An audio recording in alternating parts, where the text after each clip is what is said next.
Oh, interesting. Let me just move this out of the way. That's probably for the best. Hello. Welcome. You might notice that I am at the start of this game, even though I've been playing it for so long. Well, that's because last time we had an unfortunate accident happen, and now here we are. But look, the things I've learned have all come back. Hi, my name's Isaac Hansu. I'm playing Getting Over It, and look, here we are, once again in this tiny little valley. It serves as our true home base.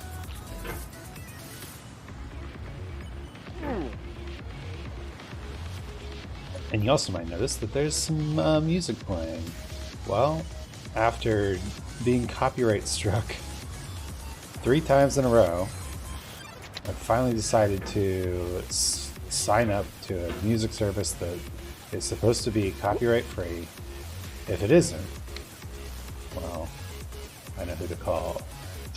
But I also like that it's showing the artist and song in the chat. It's important to credit artists. Whoop.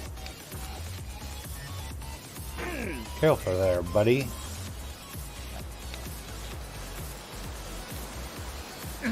Good, good, good, good. Whoop. Zoop. Whoop. Nope. Whoop. There we go. Zoop. Speeding up the mountain compared to my first time. Look at this progress. Incredible.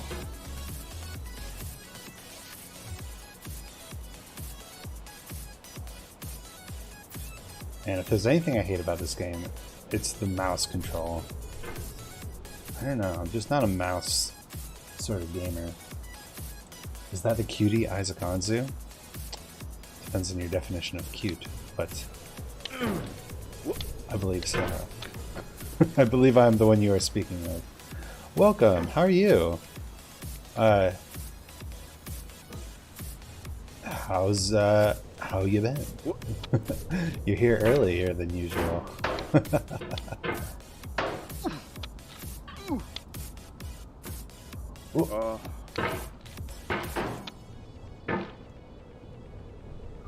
Today, I'm trying out this new music service,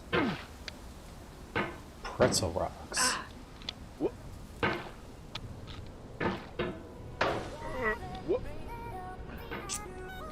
So far, I'm enjoying it. There we go. Good, very sore, but now I'm just in my froggy hoodie and eating soup I make. Froggy hoodie? That's great. Whoa! Oh! Bad luck. What kind of soup? Soup? I don't know. How are you, cutie? Aw. Me? Oh, I'm just enjoying life today. Yesterday I had a nice relaxing day off. It's not soup but a stew. There's a big difference. Beef stew. Nice, nice. Good choice. Whenever I hear the word beef, I think of that Vine from a while back where the little kid's just like, I smell like beef. I think about that a lot. Did she really smell like beef? Or was it just a thing that, you know, kids say? Kids say the darndest things because they have no context for societal expectations of what they should be saying. People are like, kids say creepy things. Yet kids don't know what creepy means. Kids are just saying whatever comes to their mind, right?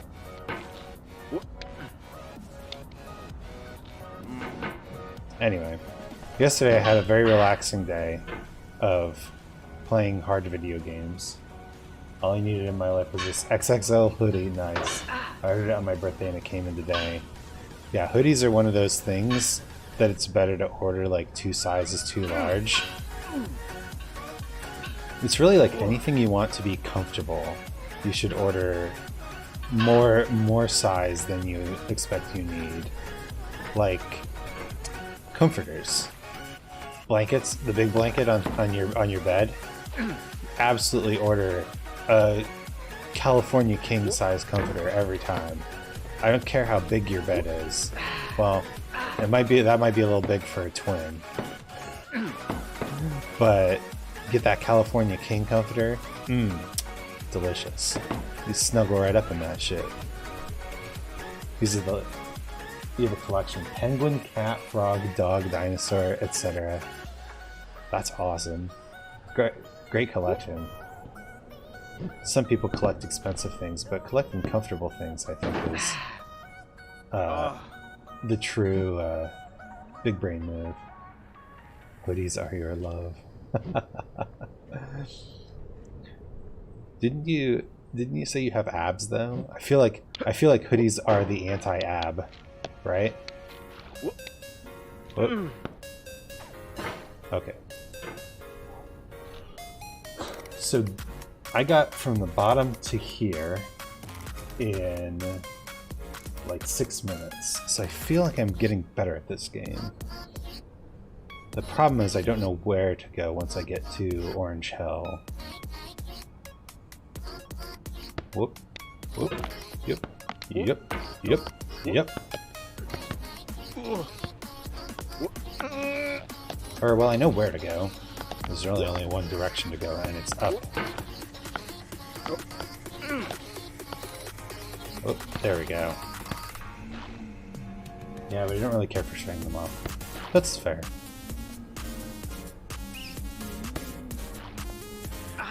People think that body image issues are a thing for, like, the overweight or the unattractive, but everybody's got body weight issues, yo. Matt flippin' Mercer talked about how he has body dysmorphia. Matt Mercer is like one of the hottest people ever. I mean, oh man. Alright, let's try it again. The only times I would do that is when I'm doing physical activity or just heat. Well, if I want to be comfy, it's just getting my headpiece. Yeah, this is part of my big philosophy of comfortable living, which is essentially it's possible to get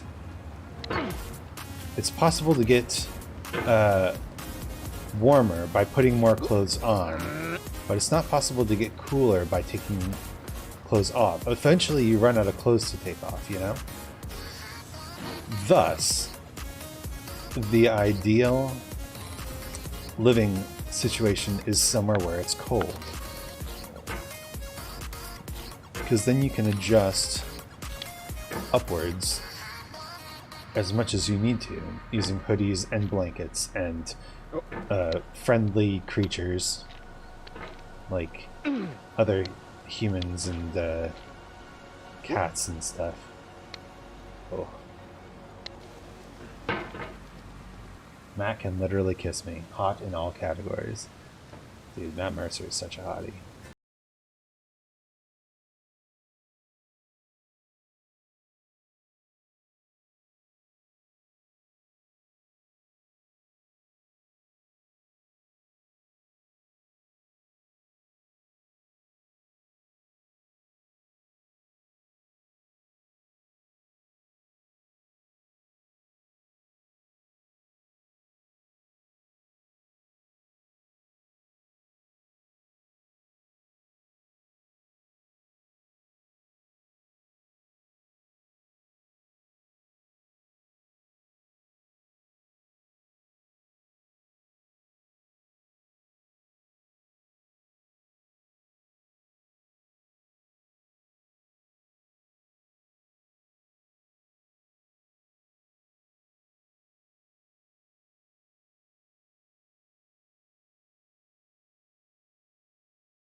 a video of a trained crow on Reddit the other day, and I was like, how does this dude do this, right?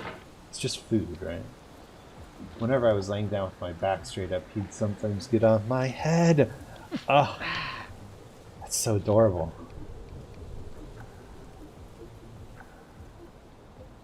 Now playing Bills alternate version. Okay. Neat. Like the Destiny's Child song, Bills. Frogs are your spirit animal.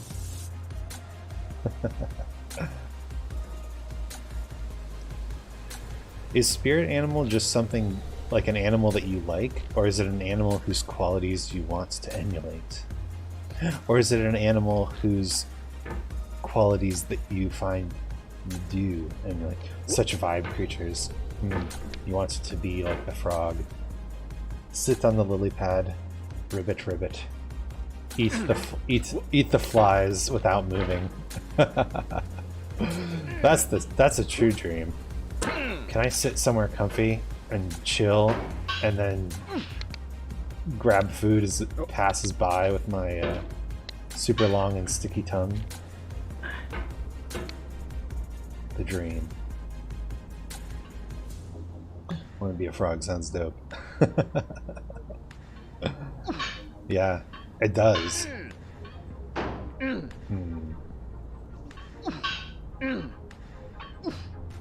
He'd sometimes smile, and it was so cute.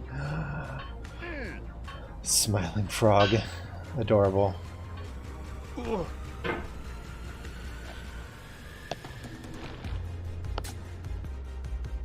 was his name? I must know. This frog has enraptured me.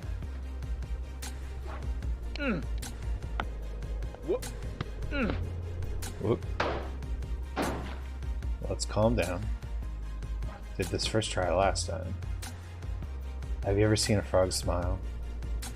Not in person. I think I've seen pictures of it on the internet. You range from a variety of names. An identity fluid frog.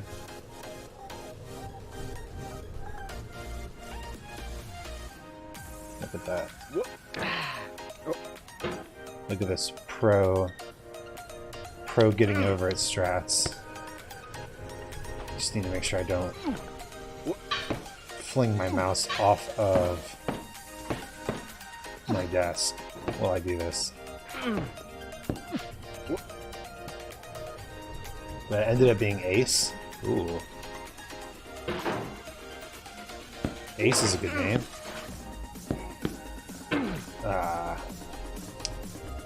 One of the popular characters in the anime series One Piece, if you've heard of it.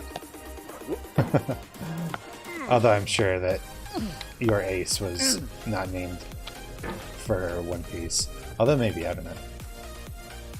Ace is still a good name for a frog. Makes me feel like he's got a racing career going on the side, right? We just don't know about it.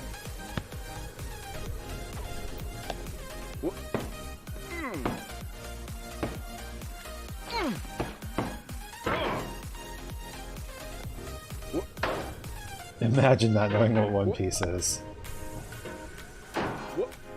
Yeah, the franchise that will surpass Batman and Superman in terms of comics sold. Imagine not knowing.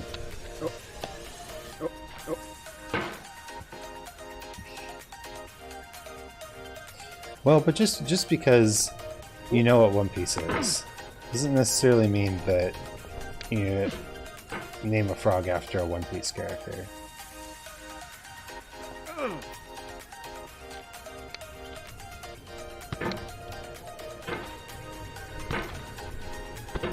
Oh man, though. I went to a ramen shop recently, and they had a tip jar that was One Piece. I just need an Ace because it's my favorite sweet for cards. Oh. That's cool. Sweet for cards. What does that mean? I don't understand. What's a card suite? Or suit? Suit? Suit?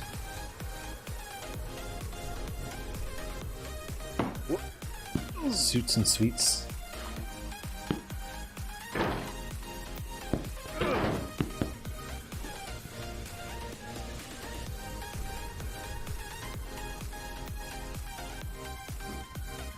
Which... Wait. Isn't ace... Ace is a number on the cards. It's number 1. The suits are hearts, diamonds, clubs, and spades.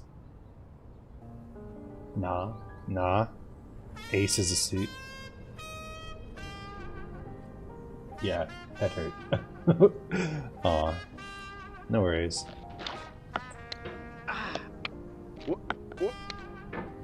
Yeah, you mentioned that you were chilling. Did you climb today as well?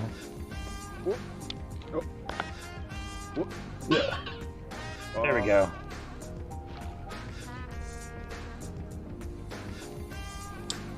What is this? Shallow by Syntact. Neat.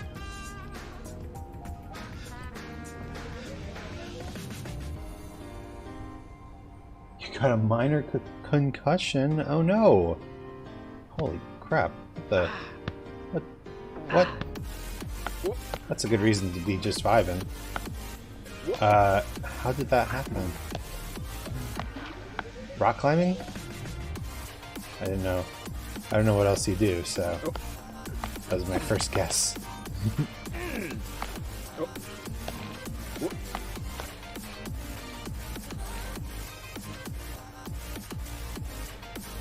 A concussion will make you vibe for sure. Yeah, just chilling out, being concussed. Also, hello, the Lucky Dane, welcome. Haven't seen you chat here before, so welcome. Hope you're having a good time. This is a little too fast going to the top and didn't weight check. Bonked my head on a piece of rock. Ooh. That sounds rough. That's rough, buddy. Now, come on. There we go. I knew you had it in you. Well, you're watching a good game about mountain climbing. It was rough, but I've had worse. So it is what it is. Yeah, I feel like it's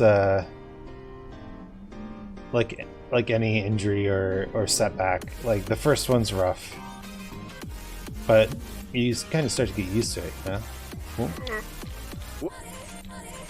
Yeah. Okay. Gotta figure out where I go from here, because I really have no idea. Soup. We just keep falling down.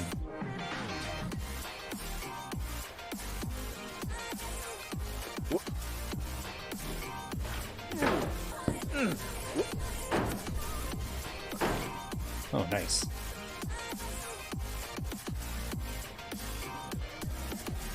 Well, I hope you feel better soon. It's good to know how to take care of yourself when you get injured like that. Important, I would even say, for sports to be handled with care and health.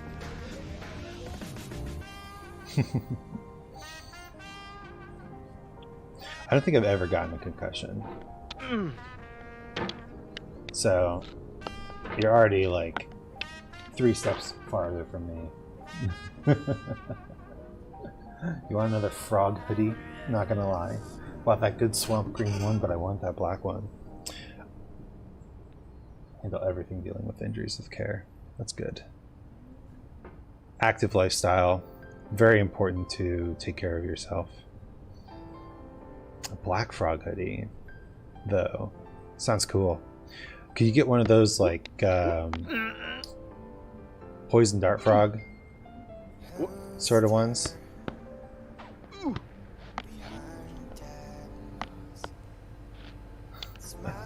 This guy's got so much upper body strength. Holy crap.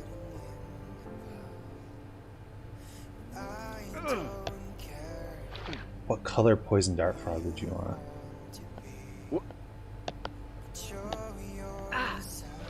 Because those poison dart frogs do be fashionable. They got some mad colors going on. You actually have a poison dart frog plush. Nice.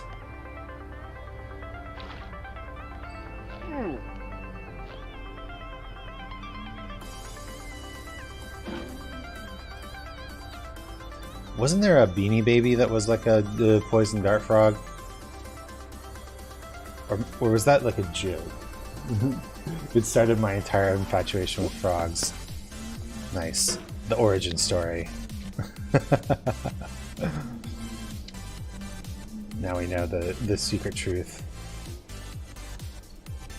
Okay. Down we go. You got it when you were 7?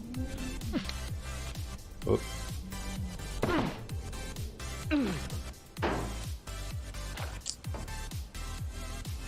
Hmm. 7. I feel like that age is kind of a formative time, you know? Where you pick something and it becomes your thing, right? What did I do when I was 7 years old? I think I was writing. I think I had a journal that I kept and would just write little stories in it. Still have it with the rest of your plushies. Nice. Yeah, my wife is also a plushie collector, and when we moved to Germany, we had to get rid of a lot of plushies. It was a sad time. But some of them went to friends who are thinking of reproducing. Sag.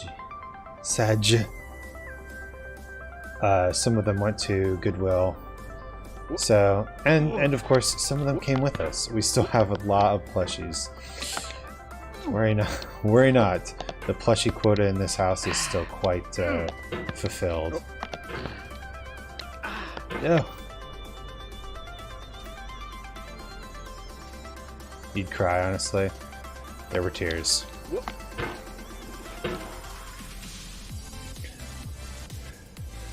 It's interesting because it's not an experience that I've had personally. I tend to be a little more hesitant about putting emotional energy into objects like that. Not to say I don't have objects of my own. Actually, there is a bear plushie that I got when I was very young, and I still have it, and it's very important to me. But yeah, I hesitate to collect things like that. You put a name on all of them. I guess so. When I was growing up, what I really wanted was not a big collection of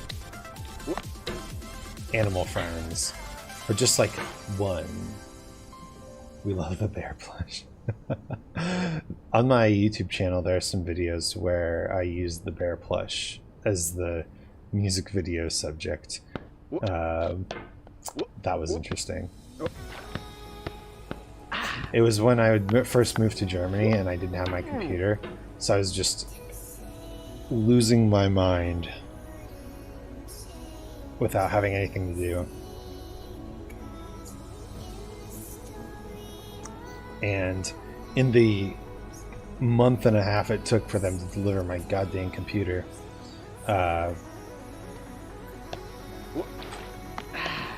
Ugh, no. I ended up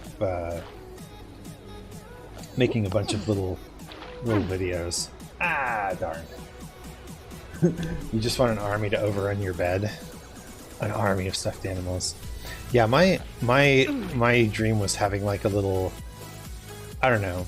I think I must have modeled it on Pokemon or something like that. In California king size bed. Just you, your army of stuffed animals, and a California king size bed. It's the dream. But I had the dream of having like a little pocket friend. I don't know. I could talk to, hang out with.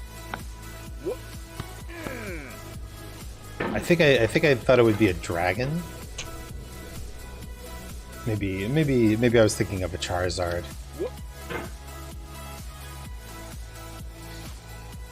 Gotta grow up with those Pokemon vibes, you know.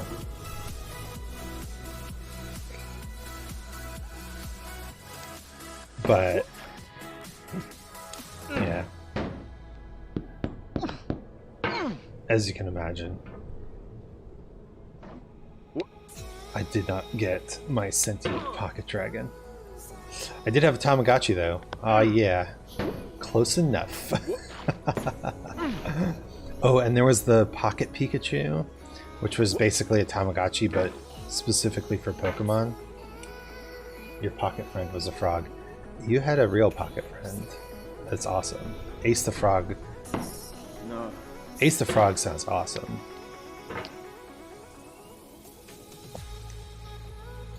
Sitting on your shoulder, your head. Cute. So cute.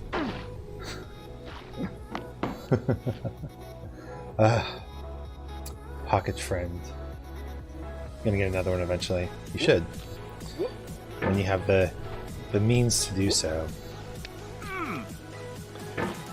Pet ownership is good when you have the means to do so.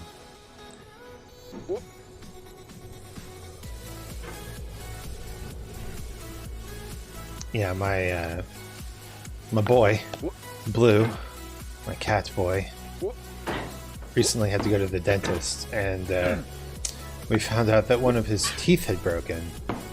He doesn't do anything with his teeth but eat cat food, so I guess he just really eats cat food. I always give him little kisses on the top of his head before I went snoozing. That's when he smiled. Aww. Ace sounds like a pro. He broke his tooth on the cat food? Yes, he did. Like the eating champion he is, he literally cracked a tooth in half eating food. Ace was a Chad. Agreed. From what I've heard, sounds like real Chad material. Anyway, it turns out that oh god. It turns out that not only was his tooth broken, but the gums around his tooth had swollen to the point where it broke another tooth. The Sigma before all Sigmas. The Alpha Sigma. Does that even make sense? The Prime Sigma.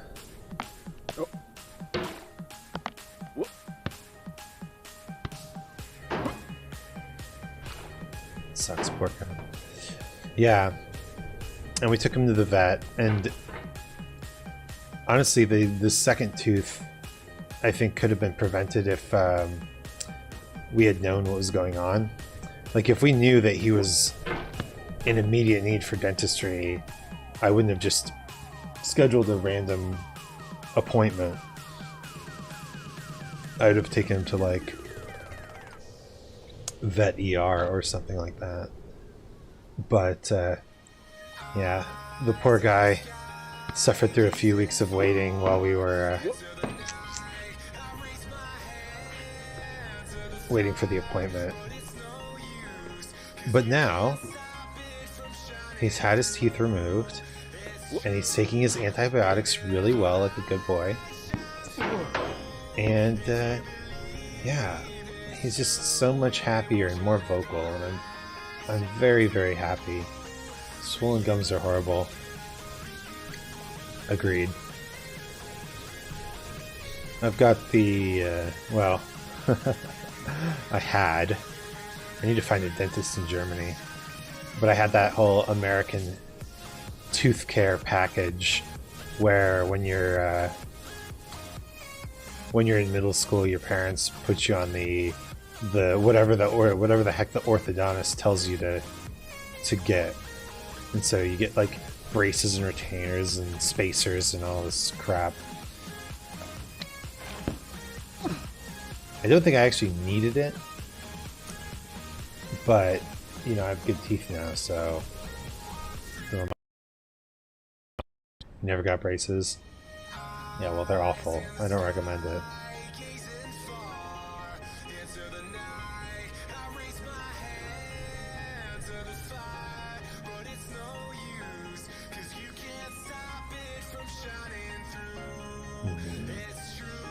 The stream just lagged for me. Is everything okay over on that end?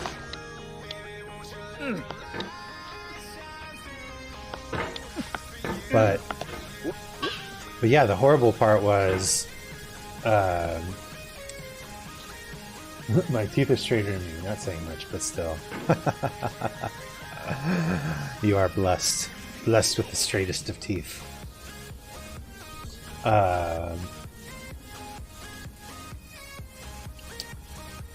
When I was in high school, they told me I had to get braces again, and that was the worst. It was only for a few months, but goddamn, orthodontists are, I mean, they know what they're doing, so it's not like a scam, but it is a racket.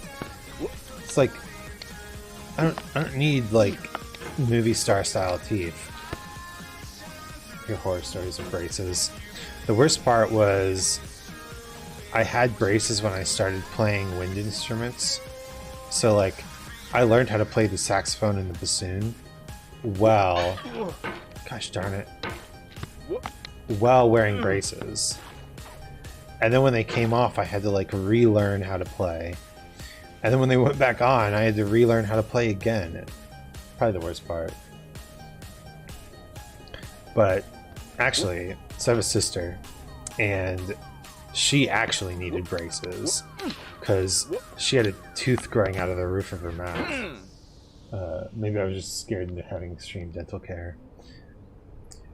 Dude, dentistry actually is like vital.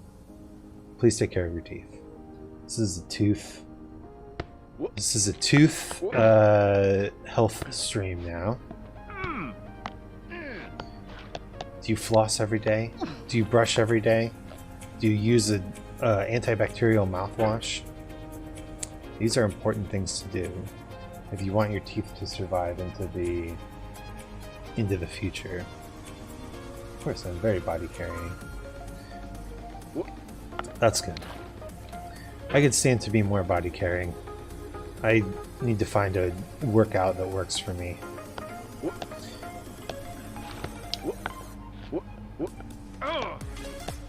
My mom told me, I don't know where she heard this, but she said that the best workout is the one that you'll do. Doesn't matter what it is, but doing a workout is more important than not doing a workout. And I've always struggled to find something that I am interested in doing consistently, you know? Let me actually do it this way. Boop, boop, there we go. I try to go on walks, but I'm a very goal-oriented person, and so if I don't have a reason to go on a walk, then I struggle to actually do it. Like, I should go on a walk today, but I don't really have a reason to go outside. I felt that, honestly.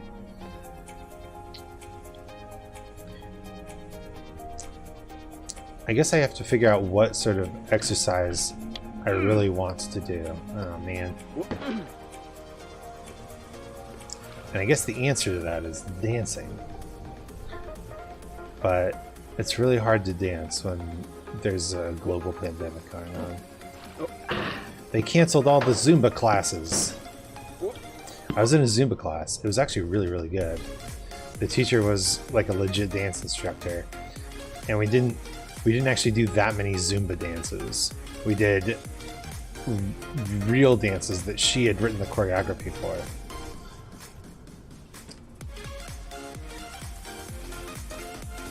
Your therapist when you were really little recommended so many things, but they never stuck until eventually rock climbing became an option. See, that's the interesting thing. Like, I had this good Zumba instructor, and when I had the good Zumba instructor, like, I only went to Zumba once a week, but I loved it. Holy crap. Dancing? So much fun. It really didn't matter that I was the only guy in the class. I'm like, I'm there for dancing. Let me fucking jam, you know? It was a coping mechanism at the beginning, but it became one of my most prized hobbies. That's cool. Were you also trying to get over it? Video game puns.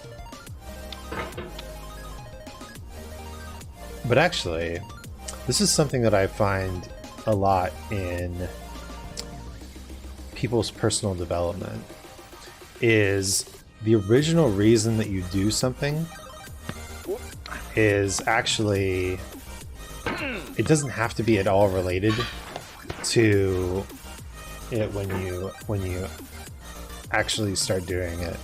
Yeah, basically.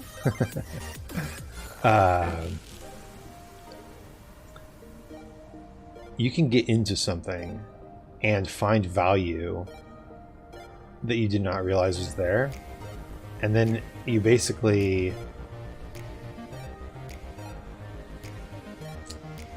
you know,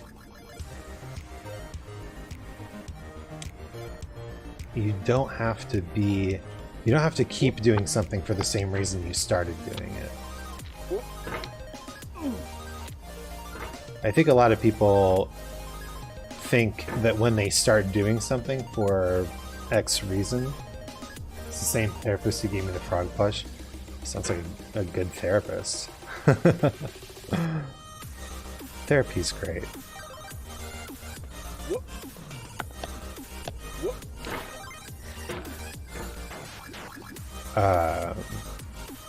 But if you find something that you like doing,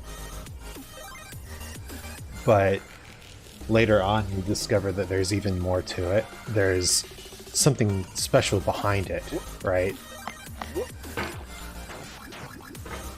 Then you can change the reason why you do something, right? You don't have to keep doing it for the reasons that you initially started. And that could change how you approach the activity.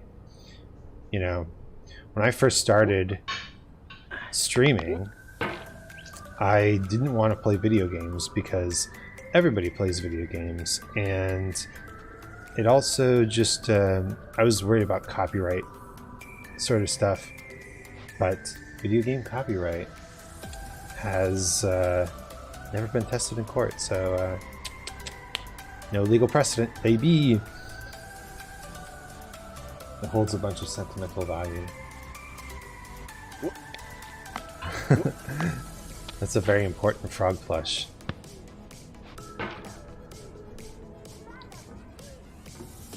Have you considered learning how to sew? Because I know that for my wife, learning to sew was kind of part of being able to take care of her plush army.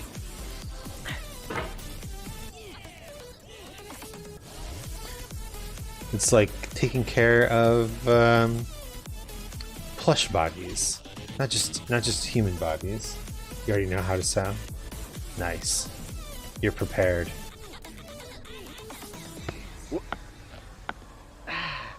Very talented person.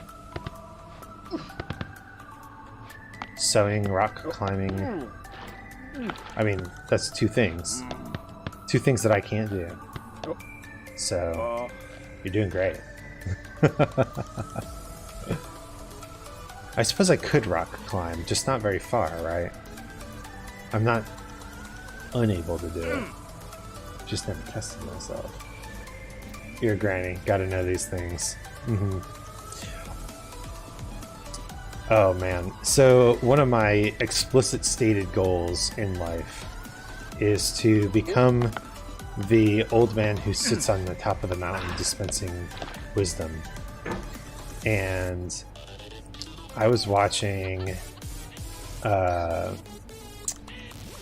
new favorite HoloLive person, Sarah Svana, the other day, and she's like, my explicit goal is to become a witch who lives in a bog and casts spells for prices, like, and has a cauldron and stuff. I'm like, I understand this. I understand this mentality a lot.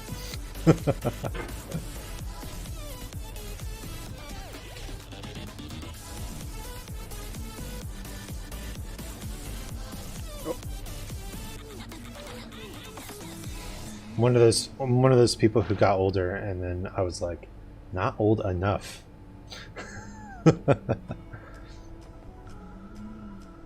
Is it just the respect with age that I want? I don't know. The song says we're invincible.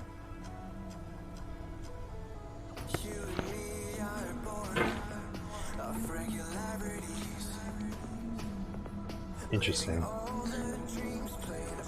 So I'm trying out this new service, Pretzel Rocks. Right. Seems to be working pretty well. There is a button that you can put for instrumental music only. I don't think that's super important.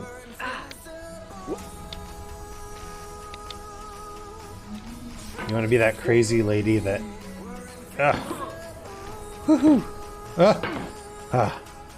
maybe that crazy lady that everyone thinks is crazy until like something happens and they're like, she isn't crazy after all. The Boo Radley effect.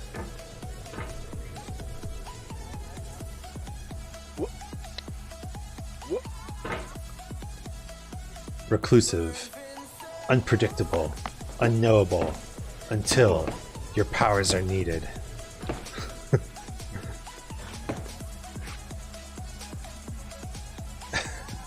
It'll probably be something like, oh no, there's a cat stuck in the tree. And you'll be like, all my years of rock climbing have prepared me for this. And you just zoom right up there. And they'll be like, oh my gosh, Grandma Ikumino, how could you do that? And you'll be like, ho ho ho, that's just my secret. And then all the kids in town will be like, Grandma Ikumino, teach us how to climb trees. And you'll be like, ho ho ho, come to my house and have cookies and maybe I will. And then you'll bake a lot of cookies and all the kids will come over and you'll start the rumor of being the tree climbing grandma.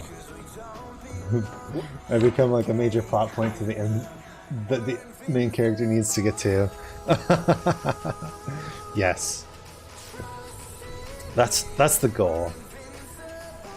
Be the main character and then become the main character's destination, right? We're not the main character here. We're the person who's going to provide the prophecy or the hidden item that the main character needs to save the world. God, that's such a millennial mindset. I can't do anything by myself, but if I help someone out, maybe they can do something. Not a bad mindset though. Smacks of collectivism. I'm into it.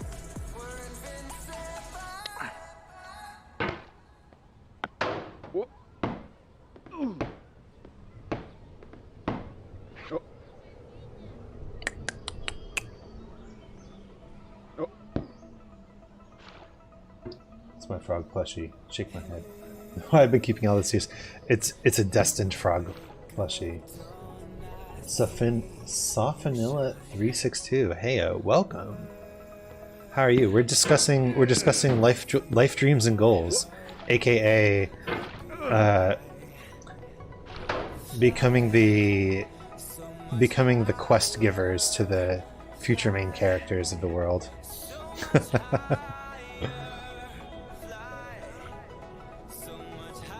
We all have personal goals and quests, but the real question is, if you were a quest giver, what quest would you give to the main character? Oh good, you've been listening to that for the last few minutes? Wow. Thank you for speaking up. Welcome to the stream. Haven't seen you here before. I hope you're having a good time as I attempt to rectify this not being at the top of the mountain situation. I'd give the main character a quest to become my lover. Ancient power and secret prophecy will be revealed to you. All that's required is spending a night with the ancient priestess.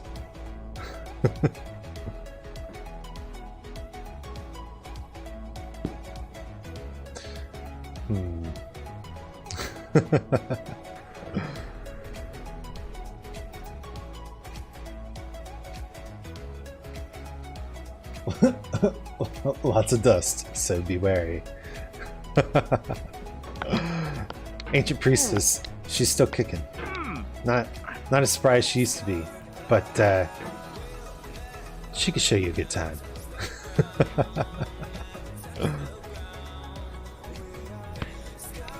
Let's see.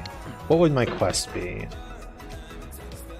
I don't know. I feel like I already would live on the top of a mountain, so climbing the mountain wouldn't be my quest.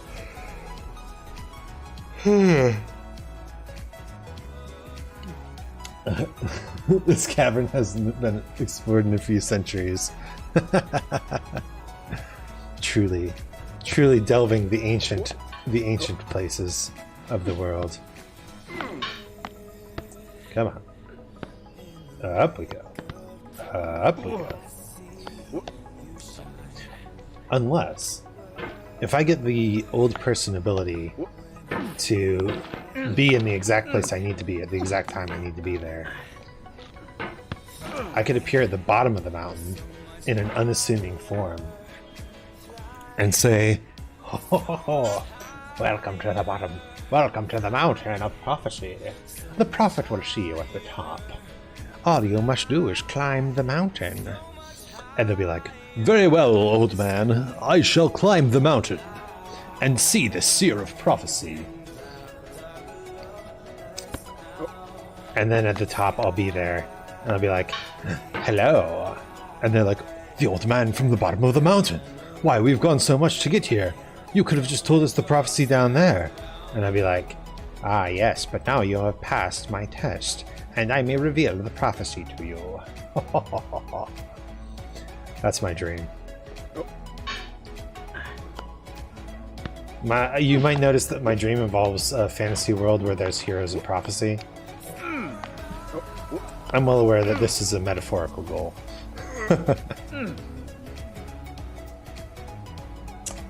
You have the main character give you the Queen's immortality.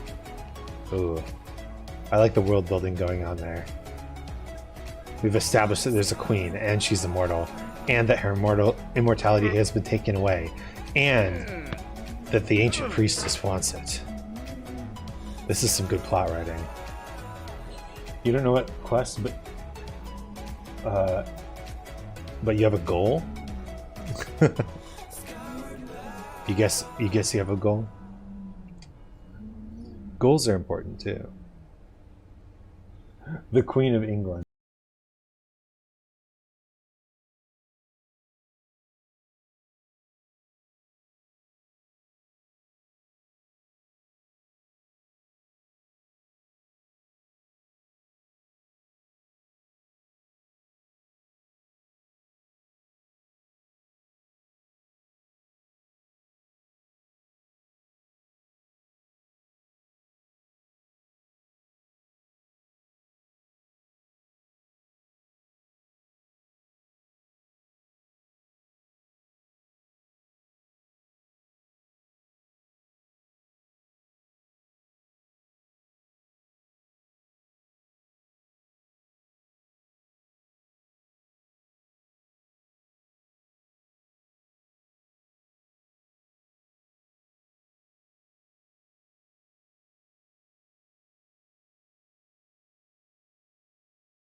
like handstands and flips and stuff and rock climbing like I like to do.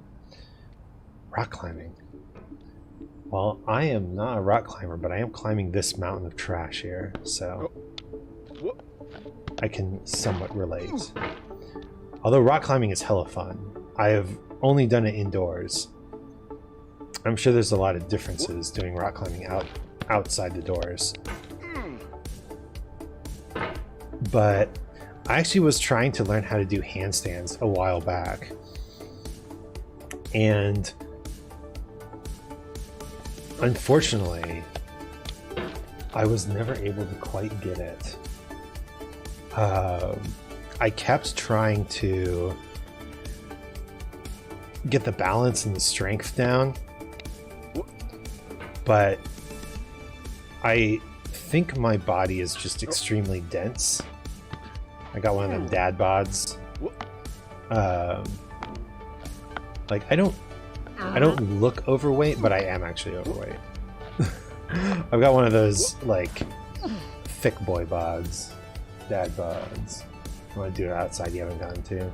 Ikaminu has done it outside, by which I mean rock climbing.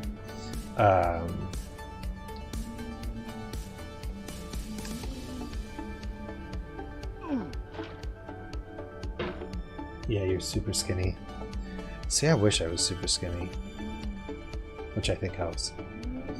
Yeah, in terms of muscle mass, I don't think that handstands and flips and rock climbing are my preferred forte. Something... Nope. Oh, crap. No!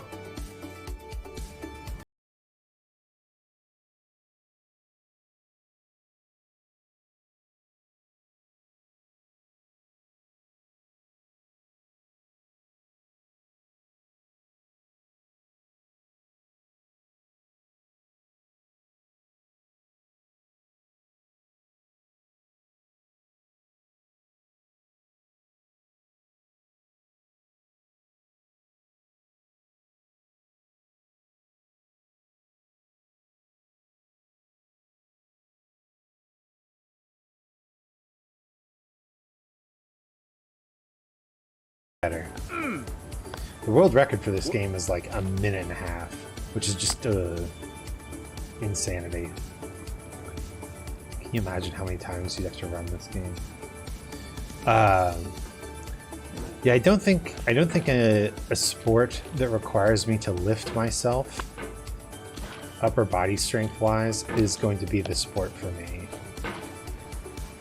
Despite that, I've always wanted to know how to break dance. Actually, it's down to 1:02. Oh, wow. Holy shit. I know the task run is like 30 seconds.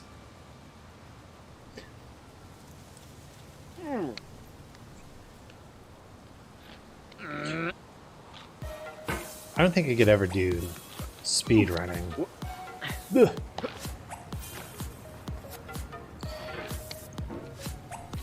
It's like I'm very challenge oriented, and just a lot of speedruns are, you know, repetition until you get everything exactly right. And to me that feels I don't know. Doesn't quite do it for me. I like challenge runs. I would do challenge runs. Your personal best is 3 minutes 37 seconds. Nice, nice.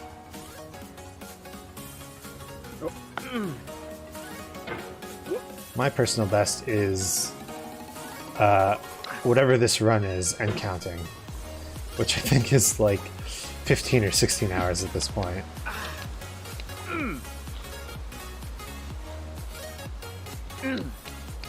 But I think that's par for the course.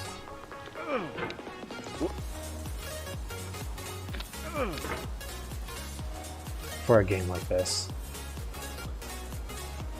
Okay, I think I can get there from here. Let me just do a little short hop.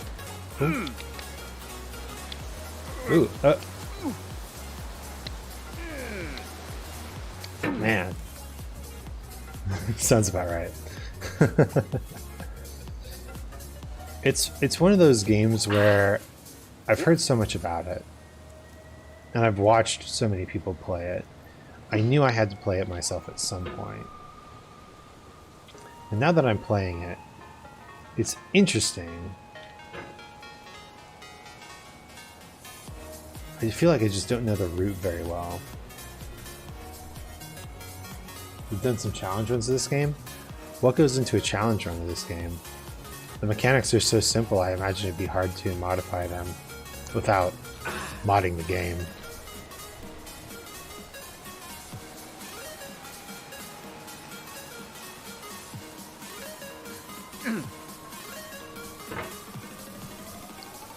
Because I think a lot of challenge runs are either you mod the game, so it's, I don't know,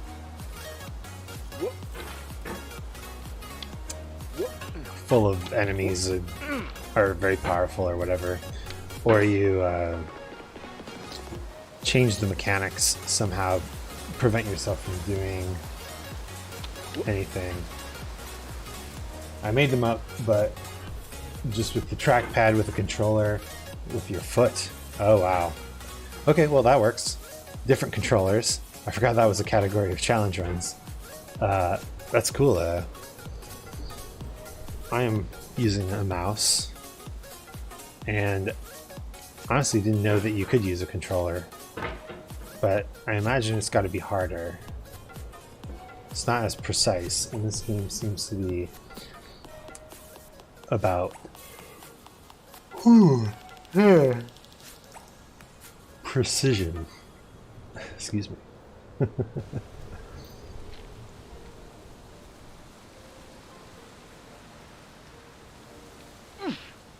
Let's go.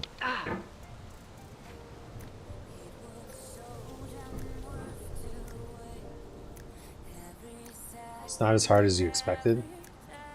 You know, understandable. It's also not as hard as I expected. Once you get the basic techniques down, then it really becomes about knowing what to do where, right? I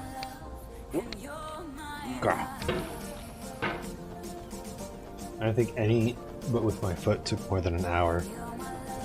Nice.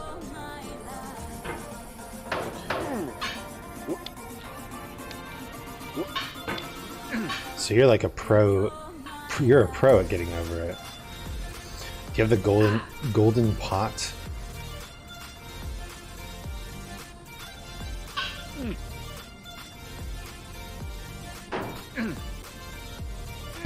I've heard that the golden pot is a very valuable item. 50 times. 50 times some people do this.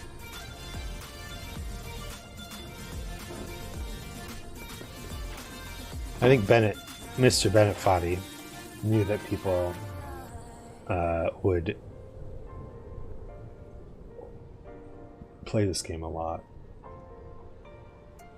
Most of it is getting the feel of the control. Makes sense. Not that great, but yeah, I beat it over 200 times.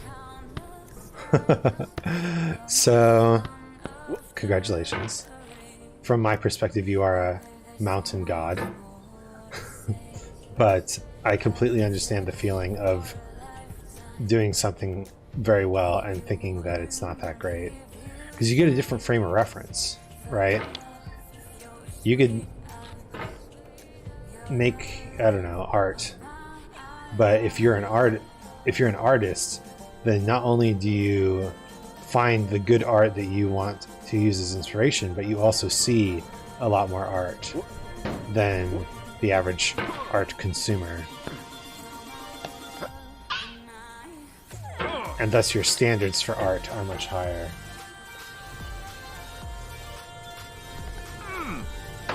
So you, who have beaten this game 200 times and with a personal best of 3 minutes, You see things on a completely different scale than I do. And, yeah. That's okay. I'm here doing my very first mountain climb. And I'm extremely impressed by you. You're probably like, oh yeah, everybody started here. But, it goes... it goes higher than just the top of the mountain. Man, what a mood.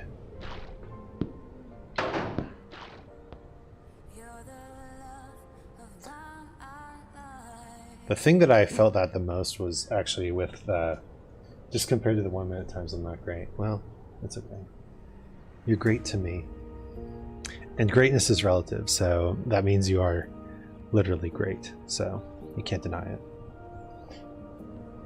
Iluros! Have I gotten over it yet? No.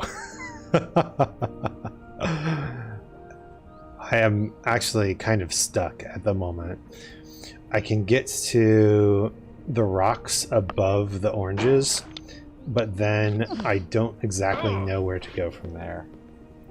Well, I can get to the rocks above the oranges somewhat consistently. I've gotten there like 10 times, but after that, I just don't know where to go. I guess I could watch a video of someone doing it.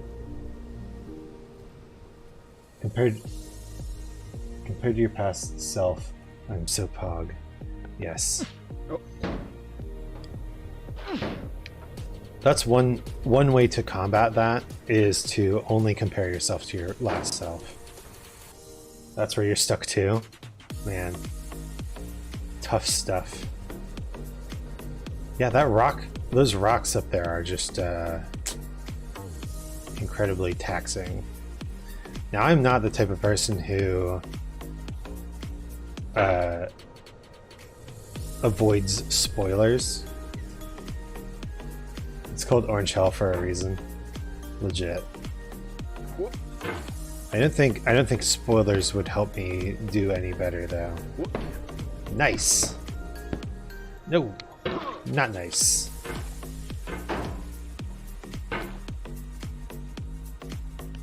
Yeah.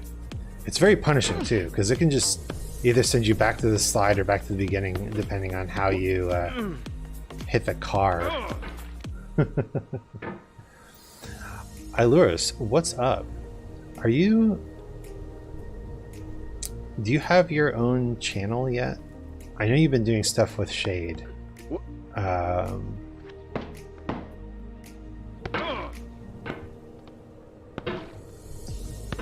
you been doing anything solo yet? I've only ever seen you on Shade's channel. Oh, no.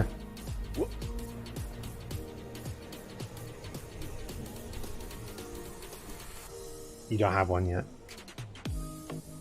You should do it if you're interested. I think it's fun. Here I am doing it, you know. No. Very in the moment. You have a video on one way to do Orange Hell if you want to take a look. Interesting. Curious.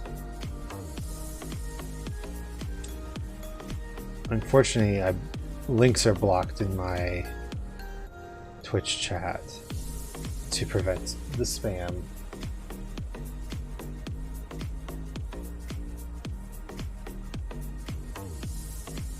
Careful, careful, careful. Wah, wah, da. Well, I need to get to Orange Hell first. But yeah, we might look up a guide just so I know kind of what I should be doing.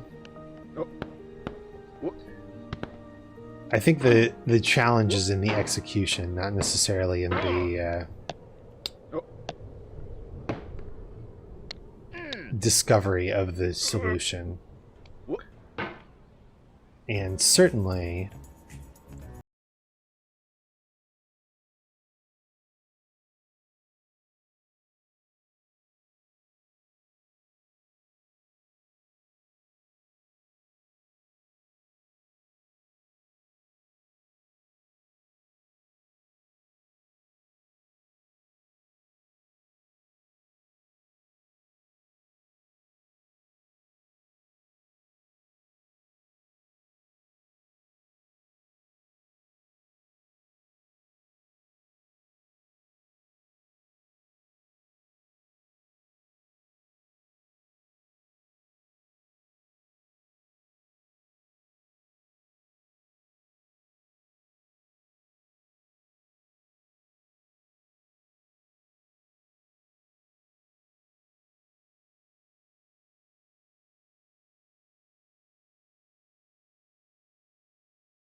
And I think it's one of the most rewarding things to have someone kind of guide you.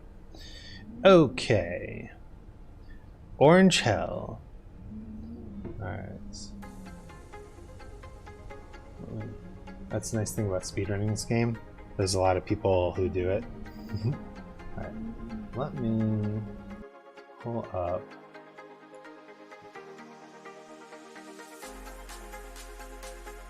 a video. Getting over it. Orange Hell.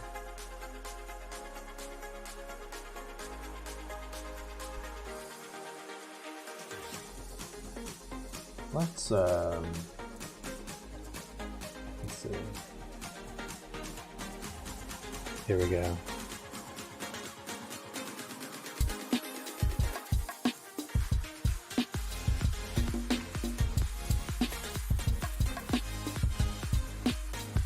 The world's greatest gamer? Holy shit. By the end, you're already speedrunning from falling so much. Oh, true. I have noticed that when I'm getting really good at getting up to Orange Hell. That is cool. So it's a very easy flow from getting to the top and then starting to speedrun.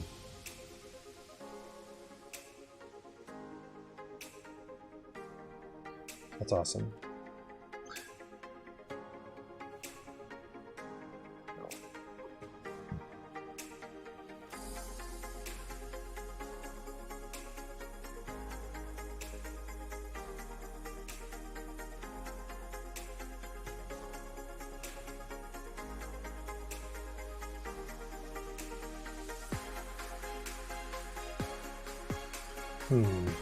I don't know about this.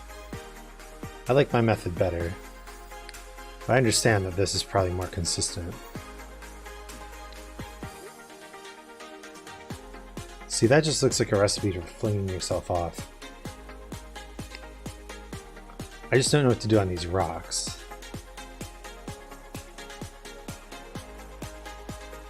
Pull yourself up. Okay. Alright. Game Master Pro, guide me.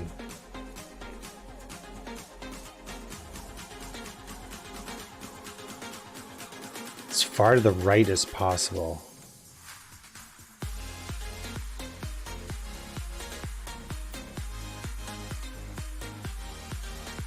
Okay.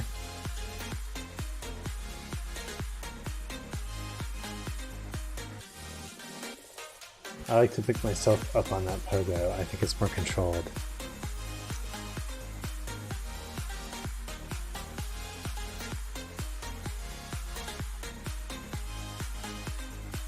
Yeah. Alright.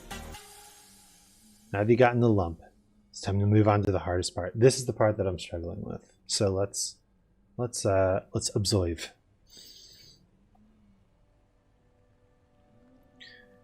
Pull your pot inwards, then bring it around so it's in the top of that rock.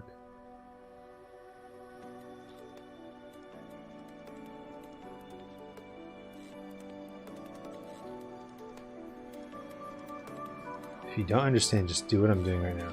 Oh, there's a tiny ledge there. Oh, wow.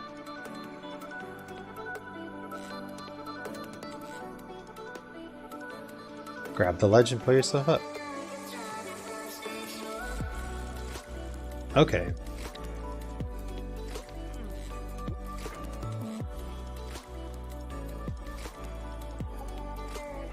That's it.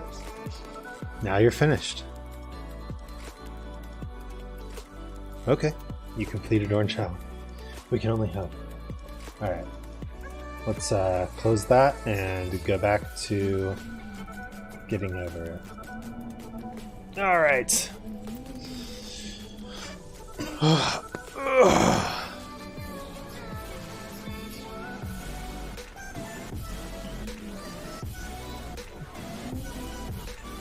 You can clip into that rock a little, setting yourself down. Okay, good to know. So first things first, let's Zoom? Nope.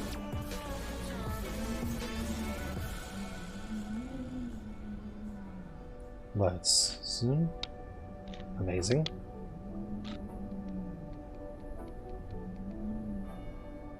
Alright. But if you bump into it, you'll rock when you sit down. Oh. Okay. So there's a lot to it.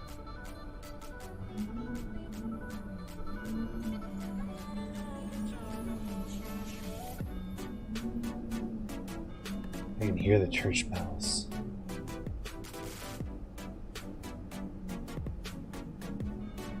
Okay. Good positioning. Now let's slowly but surely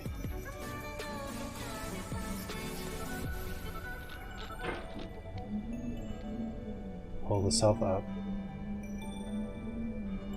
Keep it nice and tight.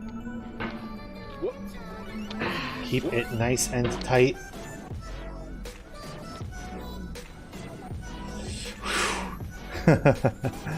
As I said, the skill challenge is the execution. Thank you for coaching me through this.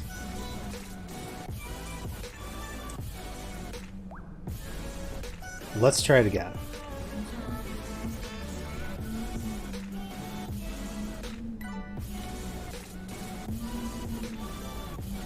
Ooh, hoo, hoo, hoo, hoo, hoo, hoo.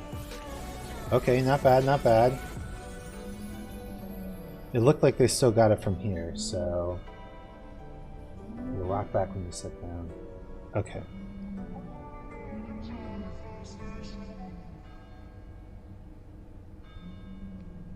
Hold myself inward.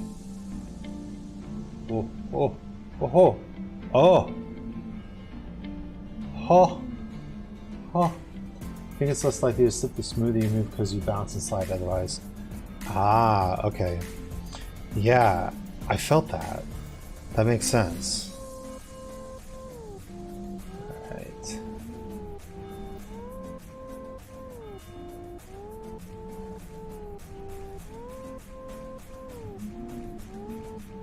No, come on.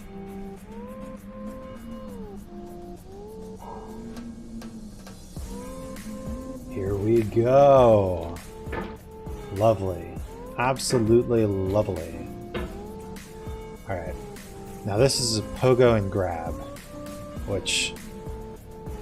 Yikes.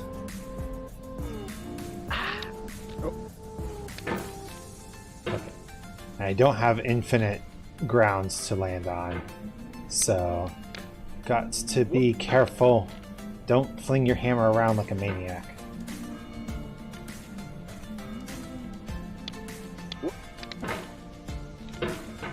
All right.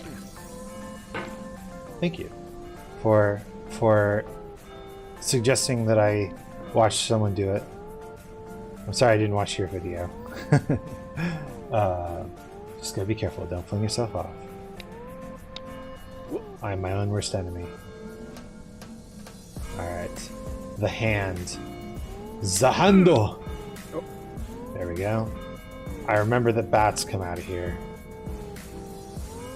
I've heard of the bats. Oh.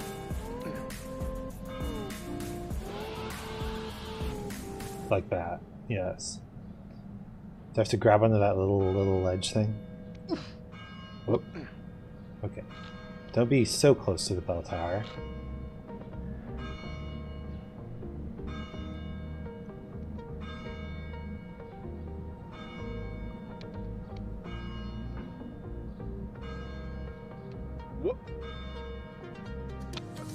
Look at that.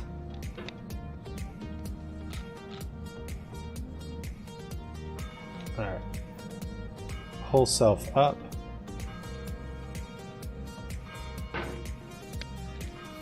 Incroyable. Oh my god. I'm so far up now. It's becoming nighttime. It feels like we're closer now. Composer and climber, designer and user. You could have refused, but you didn't. There was something in you that was hidden, that chose to continue. I am choosing to continue. As if it were nothing. Oh no, it was not nothing.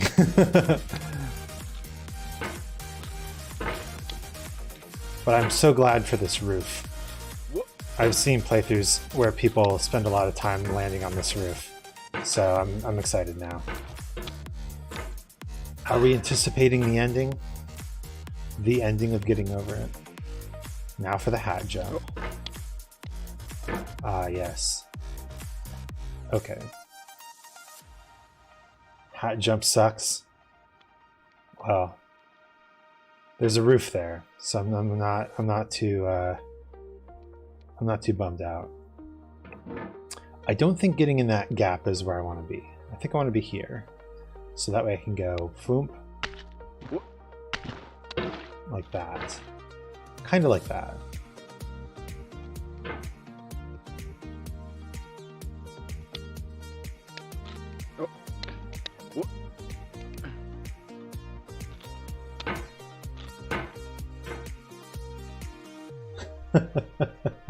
Shoot, that was close. Okay, I know what to do then. You got your stew and your other penguin hoodie. Do you wear multiple hoodies, or do you like change out the hoodies as your mood sees fit? Because I know sometimes I'm just like, it's time for a different blanket. You're overlapping them because you're cold. If you're in the northern hemisphere, it is wintertime-ish. Ah, okay, I can push myself with that. Get a little bit closer to the rock. And let's go. Oh. I'm not quite there.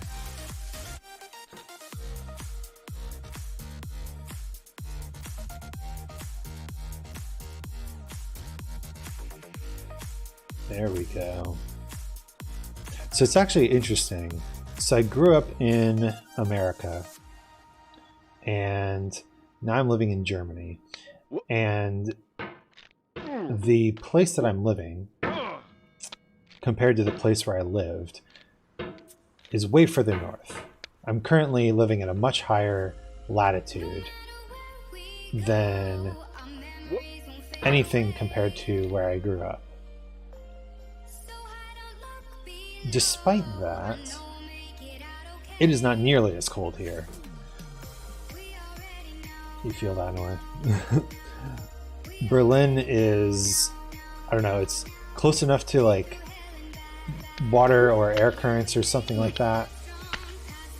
Oop. Wow, almost got it off of that. Wild. Maybe I can windmill off of here. Maybe I can start here and windmill off of this. I think windmilling is much better than pogoing. You feel that way with Korea and such. You didn't grow up there super long, but enough to remember bits and pieces. Yeah, I thought Korea was pretty warm.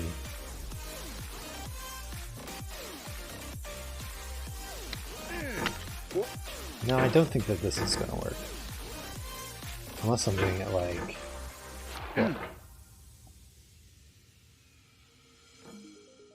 I don't suppose I could do this. Nope, maybe not. It doesn't snow where I live, but I wish it did. I want to go snowboarding. I have not been snowboarding. I've been skiing, though. Still super fun sports. Korea is rather warmer, but my body is naturally always cold. Huh. See? Oh! I think that was almost it. So I can actually do the jump from down here. That's convenient. See, growing up somewhere cold, I feel like I am more adapted to being warm. And thus I like living in cold places.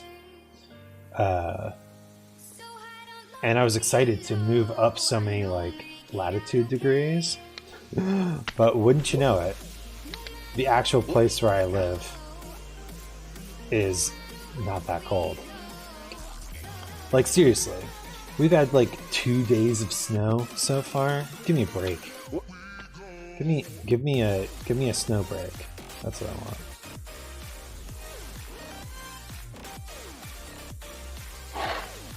Ah.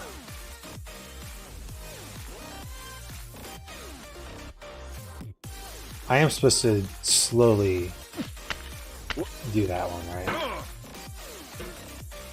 Maybe. Maybe you're supposed to get to a good position there and then fling yourself.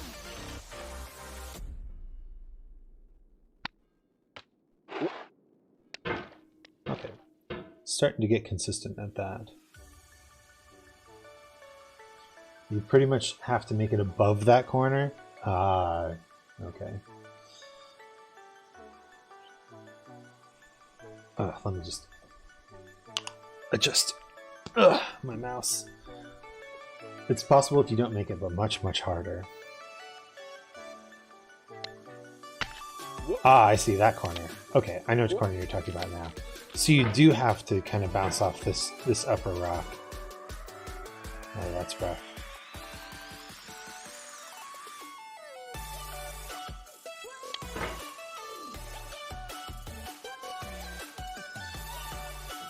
But yeah, also in Berlin, it's like the average temperature for the entire year only ranges between 30 and 70 Celsius. So I think that's like 0 and what would it be? That can't be right. 15? No, that's not right. 20. 0 and 20... 30 and 70 Fahrenheit. 0 and 20 Celsius. I'm still learning how to do temperature math in my head. But it's just extremely temperate. And I don't like it as much. It could be better. Okay, I see. So you do have to fling yourself up, and you can collect there, but you need to like, that was so close. Trackpad turns off mouse.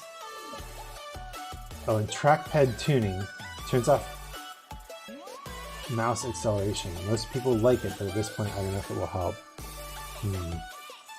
Well, I actually don't have a trackpad on this computer. It is a desktop. Isaac, what's good? You absolute fucking cutie. Miss Miscellaneous. It is a pleasure to see you. We're talking about weather. It's cold on this mountain that I'm climbing, but it's not cold in Berlin, and I wish it was. No, it helps with mouse. Oh, I see. Okay. Yeah, I'm currently using a mouse. How are you, Miss Miscellaneous? How's your day been?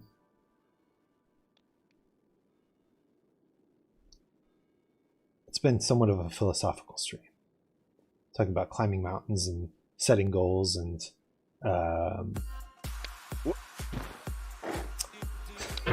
the merits of watching videos to learn how to play this game, which so far I'm a fan of.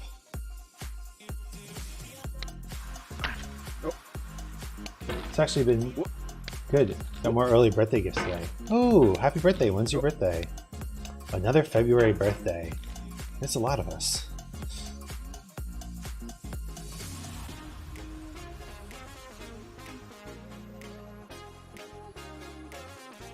You could turn it on in settings. I'm thinking, oh, use trackpad tuning. Ah, I see.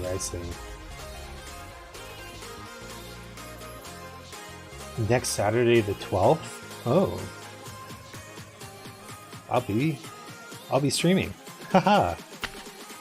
Well, don't feel obligated to stop by on your birthday. Probably got cool things to do. Do you have any plans?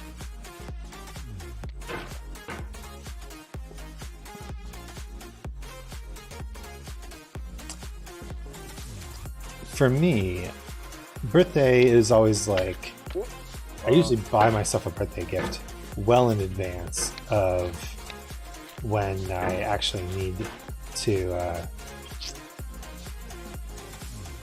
or when my birthday actually is. Not currently, which is a problem. Yeah, you gotta do something fun for your birthday. Oh. So I'm starting to see the problem here, which is I'm just randomly flinging myself off of this mountain ledge. I need to pull myself in. You could go rock climbing. Apparently rock climbing is the sub-theme of today. We've got so many people in chat who are all rock climbers. You've caught up to me and now you're stuck here too. Iluris, we are climbing the mountain together in spirit. I love it. That is the right thing to hit, right?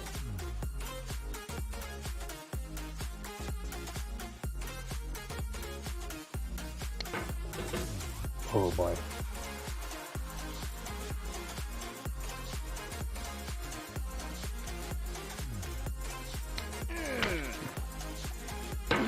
Honestly though, what I mostly do on my birthday is I like buy myself a video game and go out to dinner. That's it. And this year's video game is Elden Ring. I'm very excited. I'm probably going to do a longer stream just to celebrate owning Elden Ring, playing Elden Ring. Oh, Elden Ring, my beloved. Whatever shall I do when I have you? Play you. I'll play you. Don't hate the player. No. You should get yourself a video game. You got chunky rainbow platform boots the other day, along with some weird earrings, and today I got a new hoodie. It's so nice. Oh, hoodies! Another sub-theme of the stream. Ecumino was just talking about their frog hoodies. Let's go. I'm not much of a hoodie person, actually, but I am a sweater person. I've got a really nice sweater that I got for Christmas, and it's not a Christmas... oh, thank you for the care package. Ugh. It's not a Christmas sweater, ugh. But it is a very nice sweater. It's got mountains on it. Apparently I look cute in it. Get taken care of. Thank you.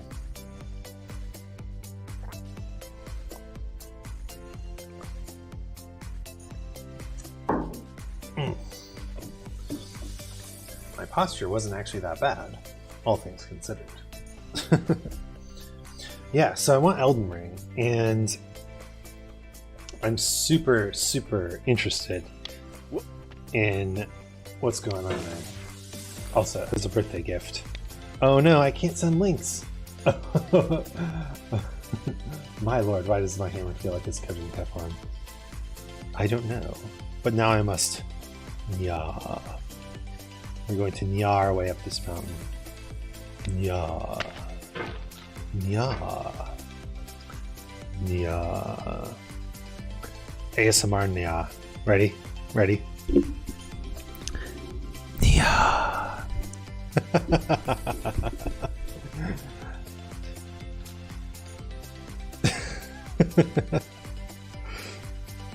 The Nya. The power of the Nya. It's too much. We can't stop the Nya. Can't stop the Nya. I need to like hit the hammer and then pull myself in. Nya. Nya nya nya. Hit that hammer. Pull yourself in. Don't whether to laugh or be gay. Yeah, just do both, bro. Just do both, bruv. I love the word bruv so much. I am Burrito Man. Hi. Hello. How's the burrito life? Hello. How's the burrito life? How's it treating you? It's good. Good, good. I'm doing what's apparently called the hat jump. And boy is it really struggling here. Oh, thank you. Giant arrow, man. The Nya causes gay, but also comedy. Thank you for all the care. Someone beat this game in 1 minute and 7 seconds.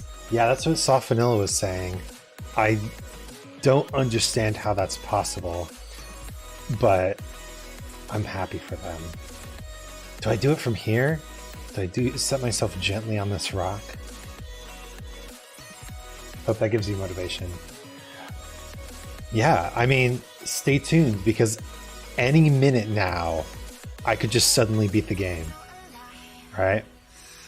If it only takes 1 minute and 7 seconds to beat this game, then every single minute of this stream could be the end of the stream.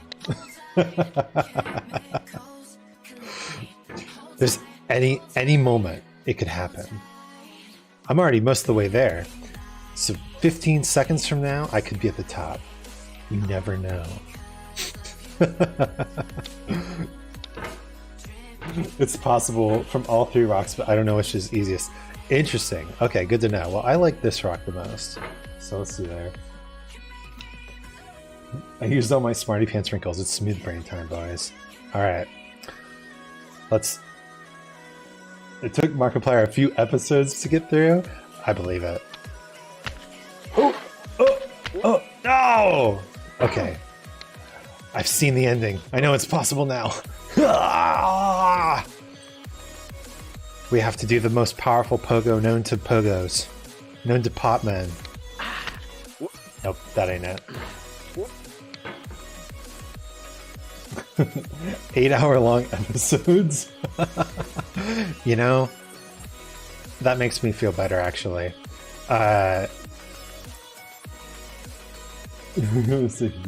And 1 chair thrown.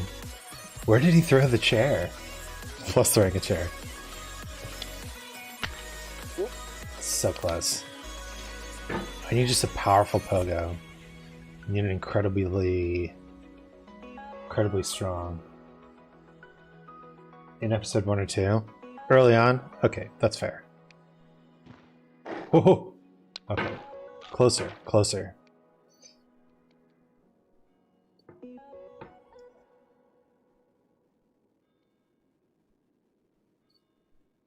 I kind of want to go back, review the tapes, see how I got that almost hook, right?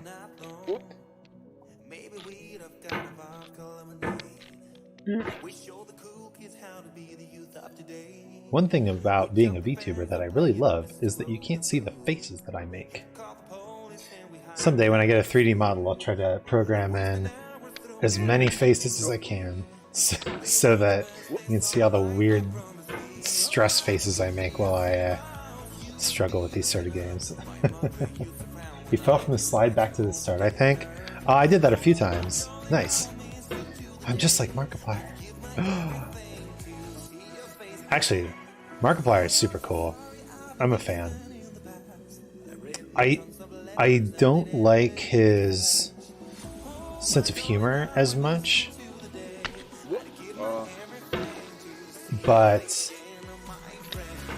I'm like a fan of his personality.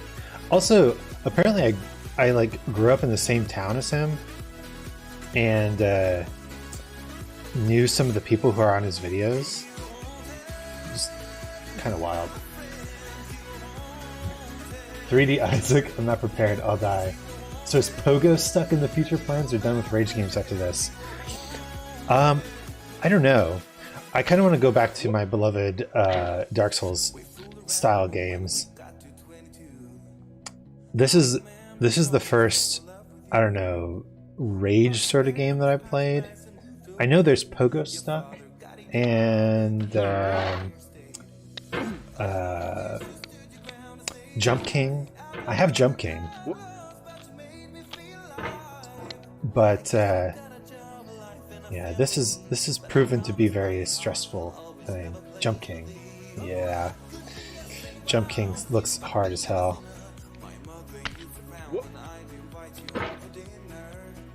That's awesome. Yeah, I mean, one of them, Wade.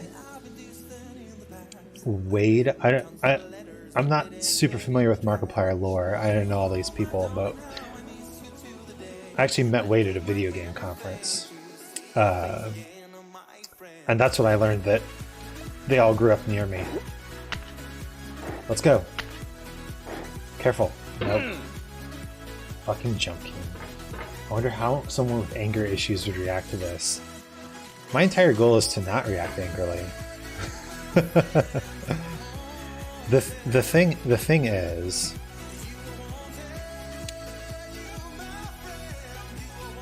this game lies to you. It says, "Oh no, you've fallen back to the start. Now you have to start over," right? Which just is not true. So close. Jump King is frustrating as fuck, and I haven't even played it. Yeah, it's frustrating watching people play it. Did you see Dog VA's choke? I was so dying at that. Alright, pretty close, pretty close. He's doing the DLC where it's even harder to get to the ghost babe. You did see that. And he got to the very top, but held the jump button and then just jumped over the babe and right back down to like way further down. That caused you physical pain. Yeah, that would be frustrating. I would get frustrated. I think if I hit the snake at this point, I would be frustrated. We might just stop and play Hades some more. You know, Dark Souls games are my beloved games, but Hades is really good. Maybe I should try more roguelikes. It's been a hot minute since I played Rogue Legacy, and that game slaps. And I think they're releasing the sequel. Isaac. Yes.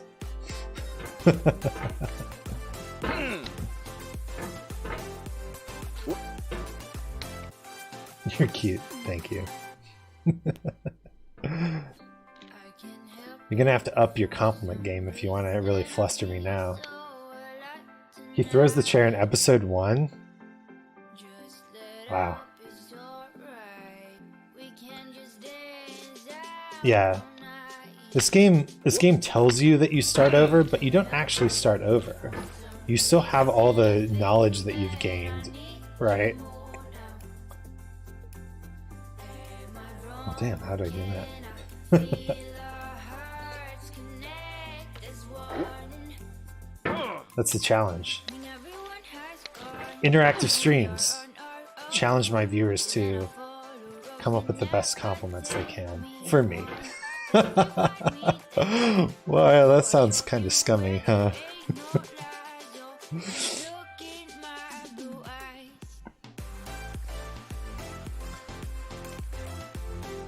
Yeah, even with a game like Jump King. So Jump King is... Oh, okay. There we go. Okay, I'm starting to see how to do this. Jump King is a game where it's pure precision, right? Especially near the end. Holy crap. Tiny platforms. Boom. Nope. Got caught on the ledge. But I need to know. Why can you not tell me? Please. I can tell you actually a story about compliments. So when I was younger, I got called cute a lot. And at the time, I didn't know the Travis McElroy definition of cute, which is to say that a lot of guys don't like being called cute. But if you are called cute, you should just interpret that in your head as non-threatening. And it's a better compliment for kind of a masculine outlook on life. Non-threatening is good. I don't want to threaten the people that I am attracted to. But I didn't know that at the time. And so a lot of people called me cute. And I didn't like it. But there was one particular word that always got to me, and that was adorable. I didn't like the word adorable. In so much so that I started noticing, like, I would get called adorable in the relationship. And then a few months later, the relationship would end. And I was like, it's a sign. It happened twice, which means, of course, it's obviously a sign. You're so fucking adorable. Are you kidding? Well, I'm over it now. But that's mostly because I had several relationships where I got called adorable and they didn't end immediately after. Or poorly, even. Whew. Although I have had some bad relationships in my life. But the word adorable was apparently not the cause. But yeah, I've grown to accept that I can be adorable.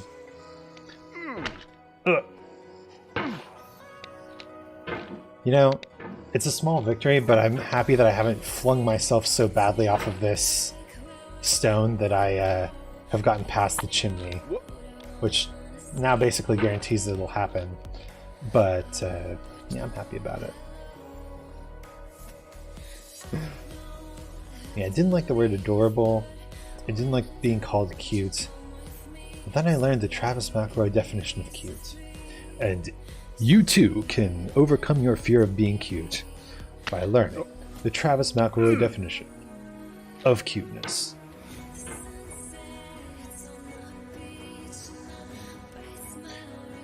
Because non-threatening is kind of like the entire vibe that I want to go for.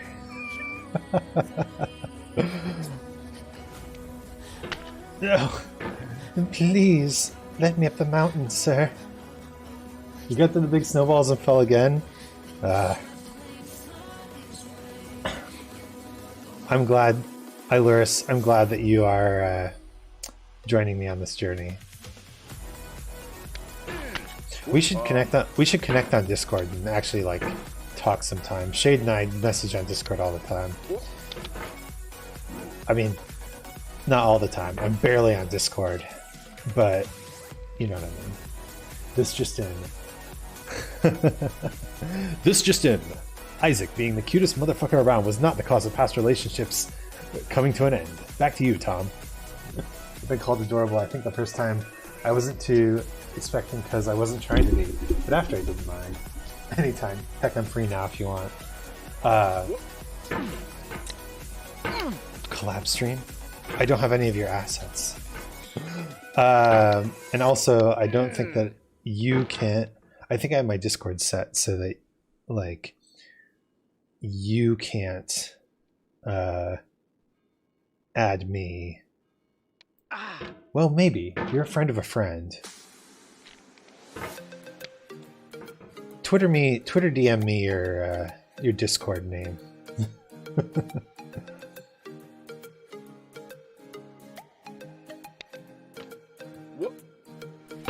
No, the actual reason for the cause of the bad relationships is I kept dating people who had more problems than I could deal with. Problems that a doctor needed to deal with. Have you ever been told by your significant other, I don't need my medicine, I have you? Have you ever been told that? Like their mental health medicine, they say, oh, I haven't been taking that because you're in my life? Because I've been told that 4 times. None of those relationships ended happily. Stress times. I started to realize soon that people calling me adorable and cute was a rebuttal to me calling me cute. So I kind of stopped doing that for a little bit. You know, that makes sense. Because you get flustered too easily. Well, I've never met you in person. But just from the text that you send, I can confirm that you are indeed adorable.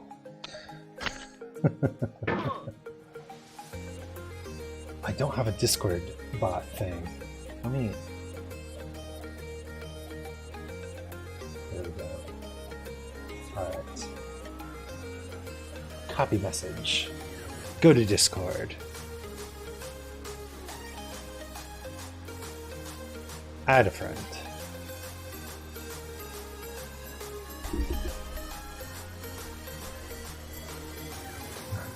OMG, literally stop. I'll fight you.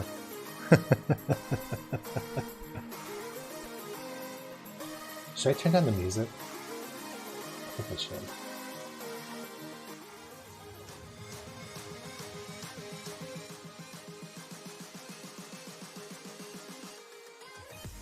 Alright. Let's get Dolores in here.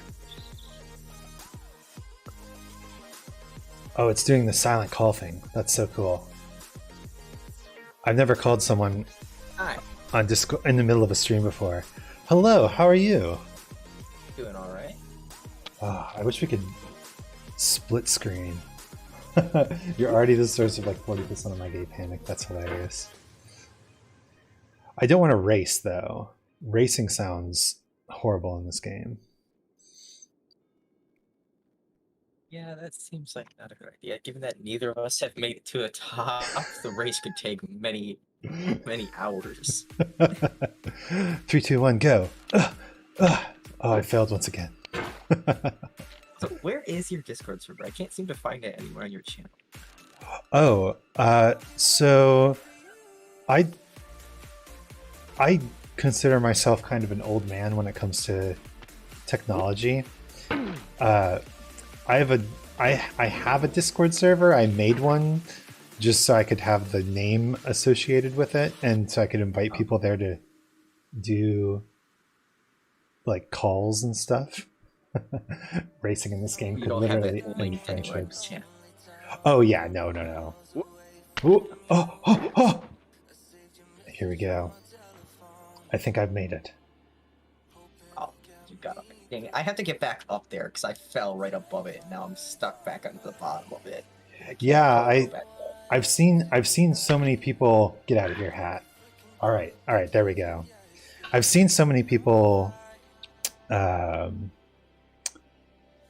falling onto that roof so many times. Imagine being called cute or adorable just means you're like sweet or caring or whatever. Yeah, I think that's appropriate. I don't understand how I get the pogos to be so much larger sometimes. It's never in the right direction. Yeah, it seems kind of random. Oh, okay. It might just be mouse acceleration, but I have no idea if that's the case. I'm trying to use the mouse acceleration. It's not working. I'm like flamming all the way down. Not pushing me up there. You got this. I did it once, so I should be able to do it again, but it's not letting me. I believe in you. Okay, I feel like I just made a bunch of progress all of a sudden. Also, I'm going to turn you up a little bit because... Once you get up there, there's nowhere to really fall until you start going back to the left. Oh, wait a minute. Ah! Please. No. Dang it. Fell again. Oh, no.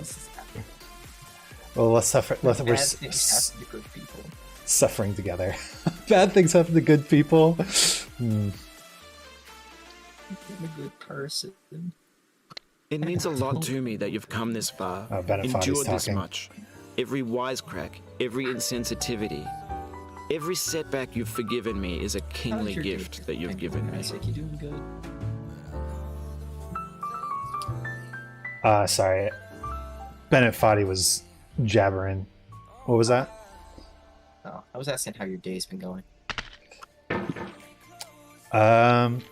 So I actually stream in the morning. So I just woke up. Oh, well, that's fair enough. Yes. Yeah. Being in the EU but speaking English means that the best time for me to stream is actually as soon as I wake up, because then I get all the Pacific Coast people at the prime time. Yeah, Pacific Coast people. Definitely not. You're not? Where are you? I live in Michigan. Michigan? Oh hell yeah! Where in Michigan? I got fam there. It's 2 a.m. right now. Oh. And Oh hey, I finally got up. Alright, I'm back down. I just needed to be distracted and get up so that way I don't get back up there. nice. Yeah, empty your mind. Alright, I got up the cliff in one jump, so that's... The cliff jump is pretty easy because there's nowhere to fall. Yeah, they're very kind. Very kind with the Yeah, very kind at this this ending area. yeah. Honestly, after Orange Hell, I feel like the rest of it is not that hard. Posture check, thank you. So I there's will nowhere to really fall until you update get to that. the bucket.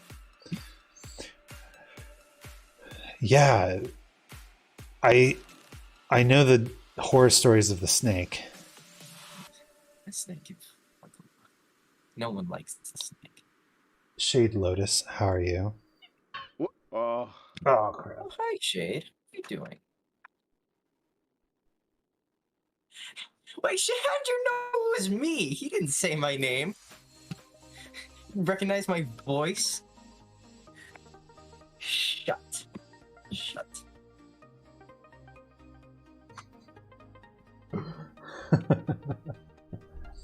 Almost 11 p on the West Coast. Nice. Yeah, I was gonna say, my mod is cheating on me. No, how can you do this to me? Oh, you're a mod for Shade. That's cool. Yeah, I'm not Shade. So you have easy tells. So tell me, what does a mod do? What do you do? What's your job? What's your is job description? basically, if someone's being rude, I can ban them or time them out for a bit, depending on whether we know them well or not. Mm-hmm. That's usually the criteria. I can add chat commands on the side, and I can also accept the reward redeems or reject them depending on if Shade completed them or not. Reward redeems. Oh. When someone like redeems like a stretch in your chat, that doesn't automatically go through. That's something you have to like confirm in there, and that because if you reject it, the points get sent back to whoever redeemed it, so they don't get wasted. Oh. This makes sense. So there's that. There's editing and adding and deleting commands as time goes on. Nice. She is good mod. Are you good mod? I think so. I'd like to think so. Okay. Also, if a chat gets like held for suspicious saying like the automod holds a message for like having something in it that might not be okay, I'm allowed to either accept or reject it. Oh, that's nice. Yeah. You can also add in block terms that will stop from being stated in your chat. So like just anything like rude or like racist or homophobic, you could add like terms in there so people can't say them. I've fallen back below the hat. You sent it. You shouldn't full send it. You just kept going. I had that snowman jump is brutal because I have no idea where it's supposed to be. Spot I fell. Okay, good. She is good mod. She is best mod. I was gonna say, oh gosh, soft vanilla.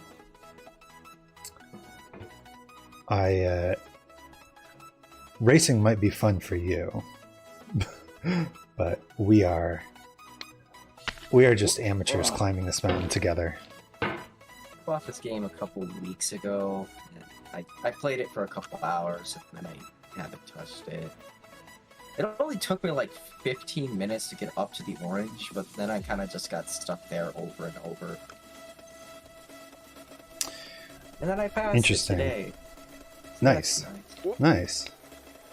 So hopefully I don't go back there. Well, it took me like 15 hours to get past the orange. Yeah, after I fall from the orange, it takes me like maybe like a good 2 minutes to get back up there because everything. This game is not as hard as the videos I've watched made it out to be. Mm-hmm. Maybe I just understand how. Maybe I just know like how where your mouse goes isn't exactly where the hammer goes. It sort of like drags it to it, Yeah. and that's not the same thing. But I think Saw in my chat was saying essentially this game is really good for speedrunning because as you play the game and fall down, you start to learn how to speed up the sections you already know. Mm-hmm. Racing before beating the game wouldn't be fun, but yeah, racing after beating.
Yeah, I would say the Switch is probably like the one to get.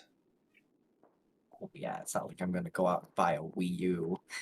Oh no, I mean, okay, But like for like PlayStation and Xbox and stuff, because those games you can all basically get on the PC. I mean, there's some PlayStation yeah, that are, in comparison to the other platforms. but yeah, Nintendo has so many games that they just sort of like forward in the Switch that I can't have because I'm a PC gamer. Mm-hmm. Let's Now, shared. I am still salty that Bloodborne isn't on PC. I have Bloodborne for the PlayStation, but I've never played it because my brother has the PlayStation in his room, so I don't really have much chances to use the PlayStation. So I have a copy of Bloodborne that I've never even like started playing because I don't have access to my PlayStation. That sucks. I've heard Bloodborne is like the best game of all time, but I just haven't gotten it. Yeah. It's a glaring gap in my Souls-like resume. That and Sekiro, but I actually do have Sekiro. There's a way to absorb the bounce, but it's a weird feel. It takes a while to get the feel for it. Looking up like a third of them. Okay. Yeah, I understand how you would stop the bounce because you have to kind of pull it back while you're dropping instead of pushing further into the wall, but it's hard to... It doesn't come naturally, I feel. I'm the snowman. I just need to not up the last jump, and I'll be golden. Oh no. Now you have to do it 50 times, and then you'll be golden. There's one more. If I can get past this last one right here, I'll be at the bucket, I think. Oh, man, this anvil. How did I do this the very first time that I tried no, it? there's one more. Oh god, if I fall here, I'm gonna be so sad. Oh, there it is. Oh, the promised land. Phew. I did it. Bucket. I found it. I think it comes Hi, snake. something that comes with time playing the game. Yeah, so the thing that I like about this game a lot more than Jump King is this game feels like it's a simple mechanic with a lot of depth. Where, from what I've He's giving me the snake rant. Good luck. Don't hit that snake. Oh, but it looks. Wait a looks minute. fantastic. Wow. Thanks, Touch the game. box. I touched the box. Why did you touch the box? I even warned you. I told you he dropped the present for me. I didn't realize what you meant. Well, I'm glad I touched it while I was like on stable surface. Oh. How do I get up on this bucket? I don't know.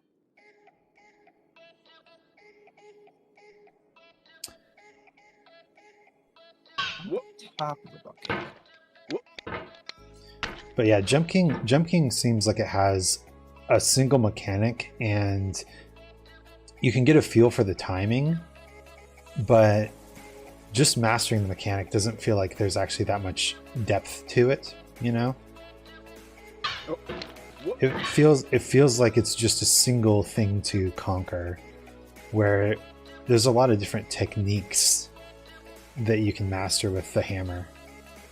I don't like this bucket. This bucket is freaking me out. I mean, the So bucket bouncy. bucket is supposed to be one of the other Oh, hardest it's not things to bounced do. like that. Oh god, I punched it. Now it's flailing. Oh my god. Please. Please stop, bucket.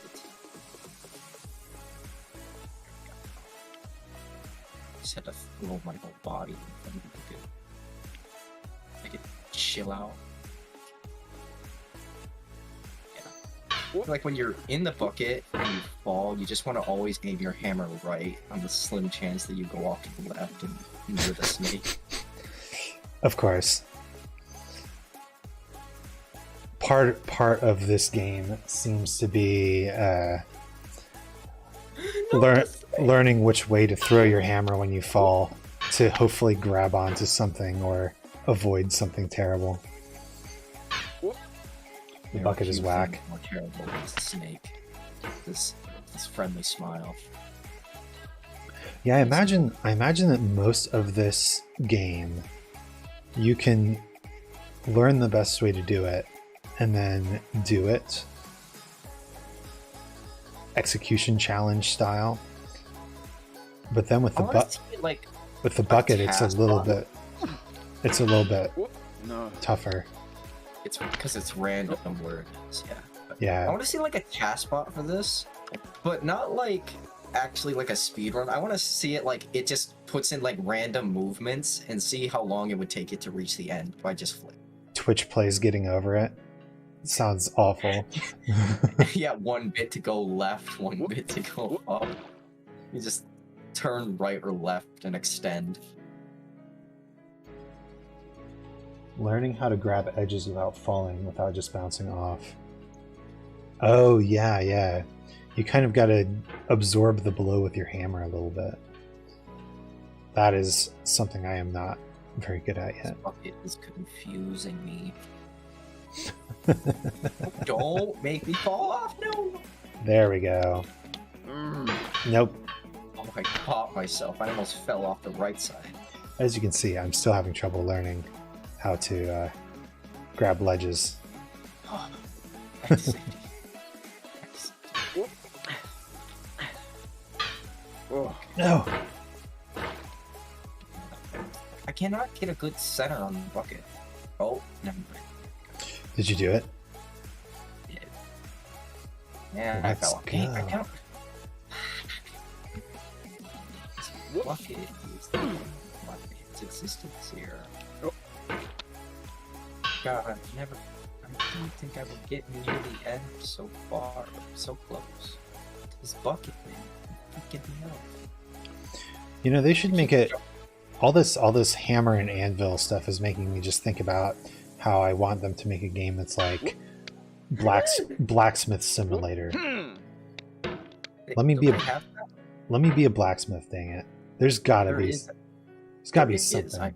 I actually know of a game that's literally blacksmith. So, You want to get the bucket first try since it always starts in the same spot. Ah, excellent. yeah, well, I'll it's just- a little late. Oh no, oh damn it! I fell back to the house. Oh. Yeah. All right. Well, welcome back. All right. Welcome back. Okay. Shut up. It's not very cash money, dude. That is not very cash money. That's correct. I'm back behind the frickin' rocks again. Behind the rocks again.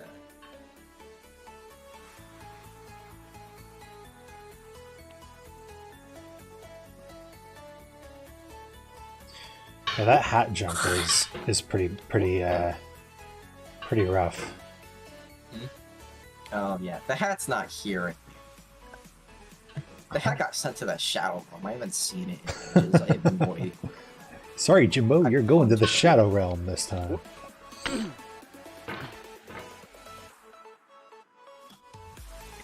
Hat jump, please. Why does it feel like my hammer is made of like glass right here and nowhere else? I know this thing has friction on it. Okay. Anvil jump. Complete.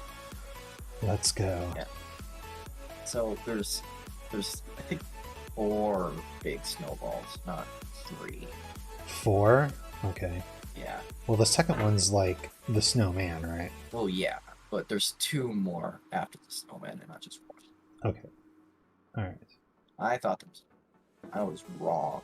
I almost paid dearly for that. Well, I've actually, well, I guess it doesn't really matter now. I've fallen anyway. Oh, shit. Oh. Man. That's the worst feeling, eh? Skip right off, huh? Yeah. I'd take it back up to the anvil at least, but that does not seem to be in the cards from here right now. There's just no I'm just friction. gonna keep flailing until I get launched up there like 10 times. Sophanilla says there's just no friction on the lower part of the hat jump. Yeah, I know, but it seems like even on the higher parts, it still doesn't give me friction. Because I can hold myself on the edge, it's just as soon as I start to pull myself up, then I start falling. I can just float there forever, Yeah. but as soon as I start moving, that's when it steps off. It's kind of like I've heard, I haven't experienced this, But I hear like it's kind of like the mountain at the end. Yeah, you just gotta. Yeah, it's kind of like, well, that's actually kind of different because that has little hidden divots, whereas this does not. It's just a flat. This one you just have to get all the way over it. The biggest The mountain pogo. at the end is kind of like the flailer's dream because you kind of just go for it. It's the angle of the hammer. Our resident getting over it expert tells me. Good. We hired an expert, but not really taking this advice. Sophanilla, are you getting paid? Paid in channel points. Earn some facts.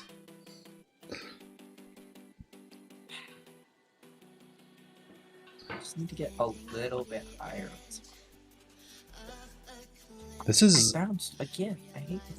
honestly, I was kind of dreading playing this game because I knew that I would just be on orange hell forever. But yeah, this is better than Orange Hell. this is better than orange hell. I'm actually excited. Nothing is as bad as Orange Hell. It's just that anything lower than Orange Hell you can get back to in 5 minutes. And Wait, I'm anything not getting above paid Orange for Hell is way harder to fall. true. Orange hell is extremely punishing.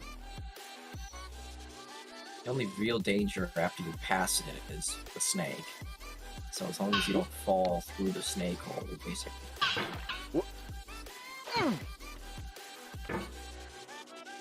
I was promised 27 cents an hour. Oh my gosh. What country do you think this is? 27 cents an hour? That's like a dollar. A dollar at the end of the stream.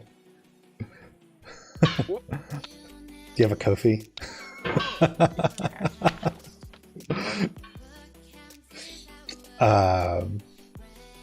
Anyway, Ilurus, tell me about yourself. I know nothing about you aside from that you mod for Shade.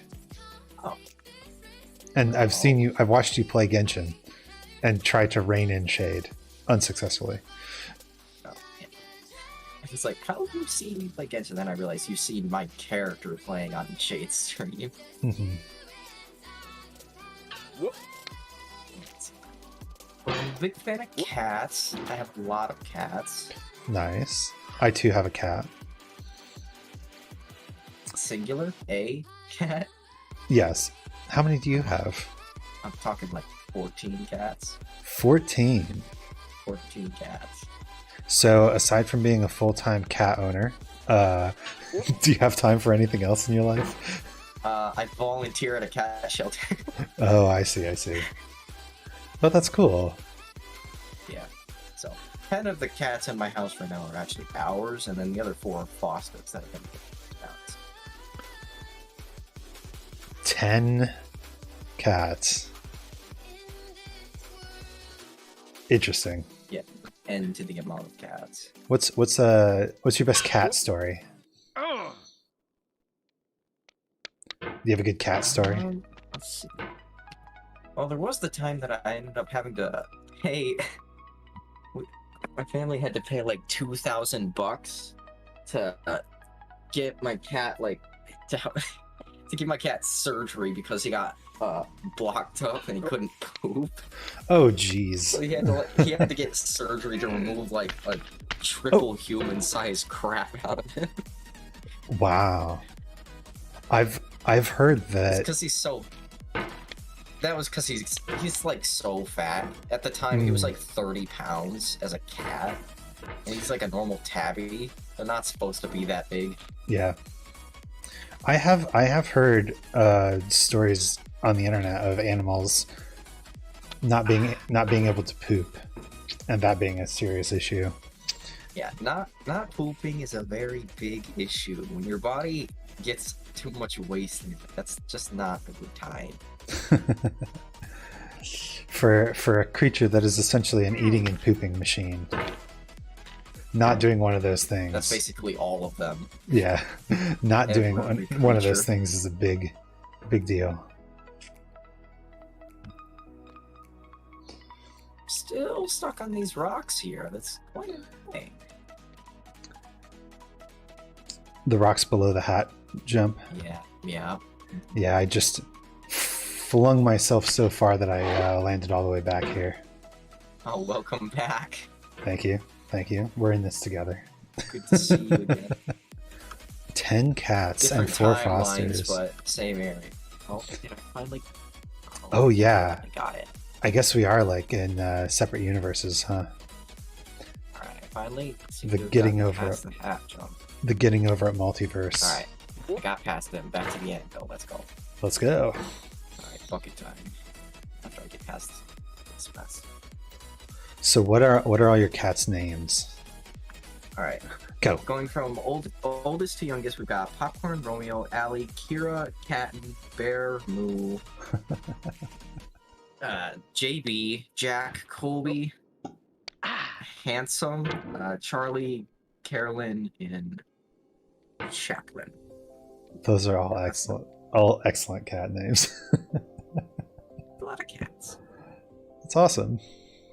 My personal favorite of the names is Catton, because we never really named him, so we kind of just called him Kitten.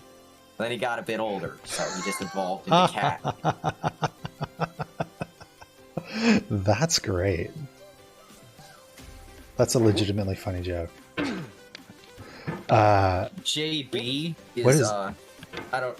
What does JB stand One for? of our cats is named Jack, and JB is short for Jack's brother. Oh, my immediate thought 'Cause was Jack Black. No. Yeah, because Jack was one of our foster cats, but he didn't like anyone but us. He only like purred when we were around, and he didn't like any of the people that came to pick him up. So he kind of just stuck around. So he's our cat now. Yeah. And JB used to be named Lewis, and he was part of the same litter as Jack. But the people who adopted him, somehow they broke him somehow, and he turned to awful, because he was a perfect cat before he left, but I don't know what they did to him, but he was like super skittish and like always scared of people. Aw. He hissed a lot. And then Poor guy. so they returned him to us because they had a baby and they didn't want anything to happen with that. So Sounds like they weren't the right place for that cat anyway. yeah, the day JB came back, I got him to purr in my lap, which they hadn't been able to get him to like even just sit on their lap at all. So you're also like a cat whisperer, huh? I've got a good bit of experience handling cats. I've managed to pick up a feral cat that everyone else has had issues with. Oh, that's cool. I know how to catch them and hold them properly, keep them from hurting themselves or me. So Kind of like JB's actually, yeah, JB's the only cat I've actually like paid for myself. So JB is actually my cat in my family, where like two of the other cats would also be basically considered my cats, and that would be Popcorn and Catton, because they always just stay in my room with me. JB's the first one I've actually bought. They've claimed you.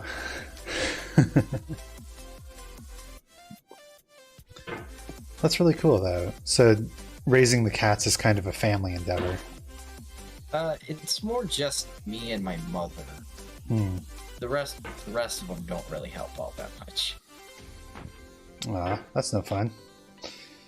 It's something I get to hang out with my mom. It's fine. Shade has gotten food. Welcome back. What kind of food did you get, Shade? What's the menu? What's on the menu? Ugh. So I've been trying to eat better, and so far okay. Chicken nuggets, so good. Chicken nuggets. I've been trying to eat better. Made some chicken nuggies. Oh no! That wasn't Shade saying I tried to. That was me saying I've been trying to eat better. And Shade's the one eating the chicken nuggets. Shade saying Oh, I thought you were saying I'm trying to eat better. You know, like chicken nuggets. Cut down from a 20-piece every meal to a 10-piece. Yeah, go down to the 15-piece. Yeah. My sister that lives somewhere had a bunch of like feral kittens, rescued a bunch and kept 3. Yeah, kind of failed rescues. Yeah. I think that's pretty common. Cats are failed rescues. Yeah. Yeah. Yeah, my wife's parents have been fostering kittens for a little while, and they finally had their first failed foster. He's a little punk. No. He's a little punk, but they liked him. Yeah. Please, I just got back up here. Fuck! No, I just got back up to the bucket. You sent me back down. How far down? Back behind the rocks again. Oh, man. You know, it's nice not being back at the beginning, but this little area is. This feels just as bad. I feel like the amount of discomfort I feel going back to the beginning is insane. Yeah, at least if I went back to the beginning, I know I could consistently like do everything that I need to get back here. Oh. Yeah. So explain this channel point redeem thing, right? Yeah. If Shade has redeemed the Nya, right? Yeah. Then you would hold that and approve it? So yeah, right now, if you don't have any mods currently, I think you'd have to do it yourself. But there's like in the mod, because mods get like a different like view of the Twitch channel that has like a bunch of different additions on it. So cool. if you had mod view on your channel, it would show like there would be a box that says recent like channel point redeems. And it will have like all of the redeems that don't just go off automatically like sound alerts. It'll have like your stretches, your like say this, or like anything like hydrate or like say stuff like that. Yeah. That would all show up in like the channel point redeems. Whereas like the modifying emotes and unlocking emotes, those just happen automatically, so they wouldn't show up there. It's only ones that you have to do yourself that show up. Yeah. Oh yeah.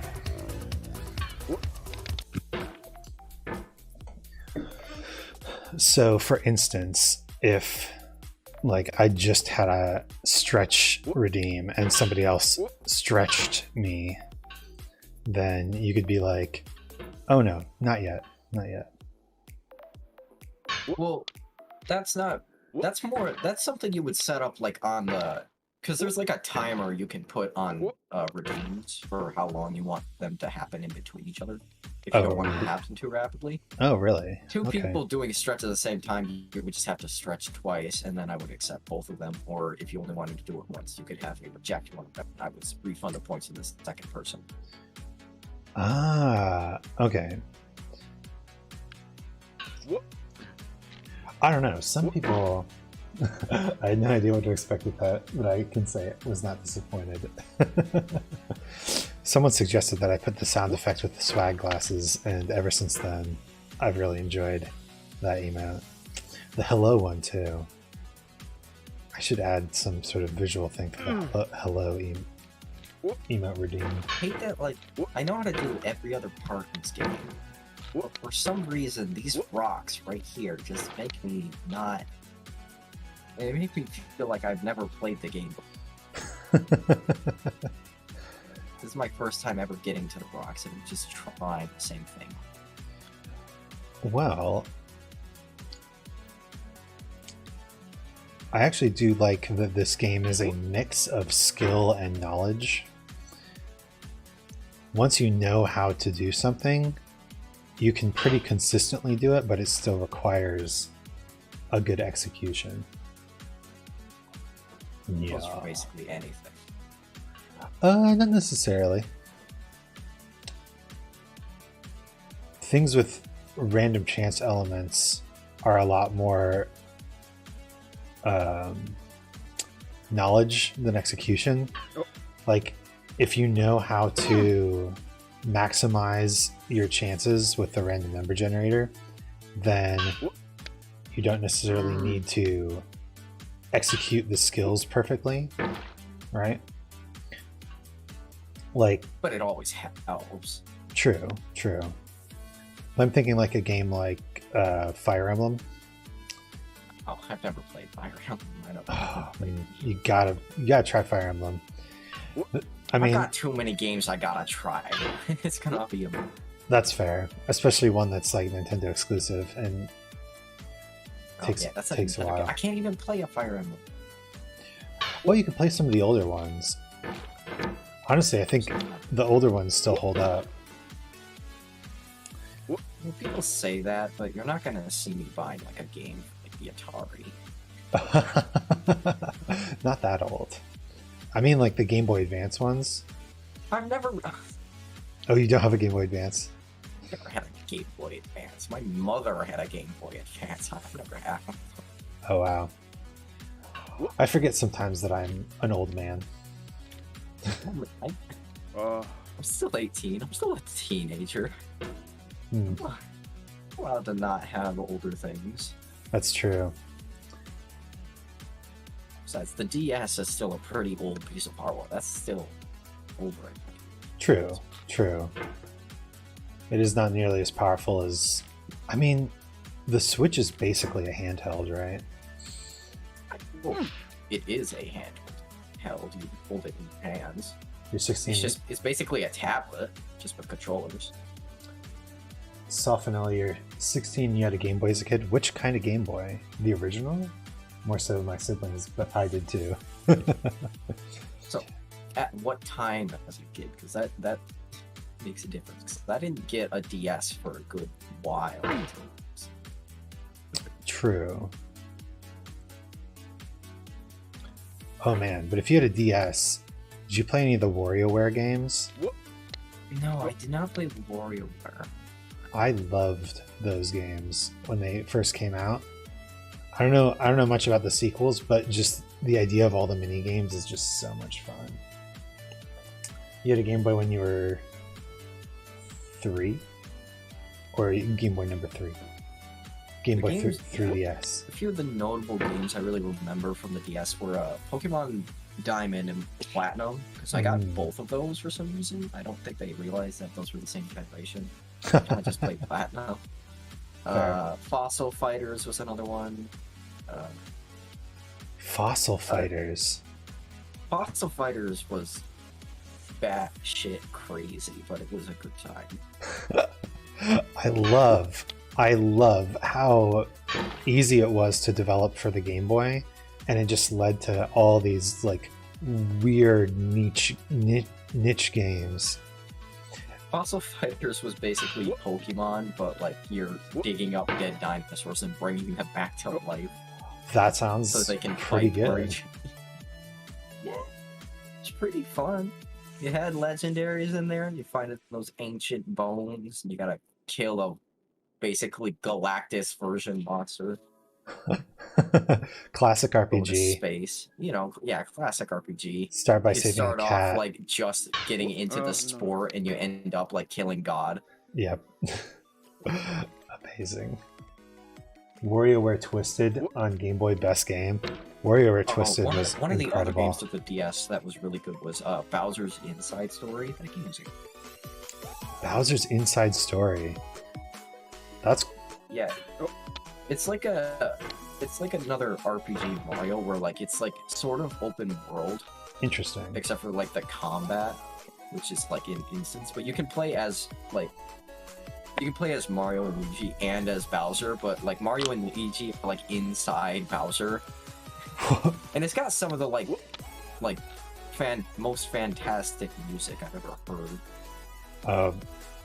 I think Nintendo games in general have just it's one of those things where No, but like the final boss theme from Bowser's Inside Story is something like I listen to on regular. Yeah, it's called like Into the Final, and it's so cool. Let me just pull that up. This is Bowser's Inside Story final boss theme. Yeah, it's just called Into the Final. Wow, it's one of the top searches on YouTube. It's really good. Okay, well I can't watch it on here because Nintendo will. You're streaming. Nintendo will literally eat my asshole. But I will check that out after stream. Soften Elliot, Game Boy Micros. I remember the Game Boy Micro. Holy crap! I'm still on these rocks. This is ridiculous. What am I even doing? It's okay. I've been on the anvil for a little while I've now. just been going up and down just repeatedly. I don't even know what I'm just grabbing onto the wall and popping off. I'm doing the exact same motion every time, expecting something else to happen. I don't know. So I feel like the pogo is interesting because it's almost not acceleration. It's like force. It's like, right? The pogo almost works like, it seems like it works like with inverse mouse acceleration. Yeah. It's like the slower you go, the higher you go, but only sometimes. There's like a sweet spot of acceleration. Yeah, because if you just fling it down, you're not gonna go all the way up.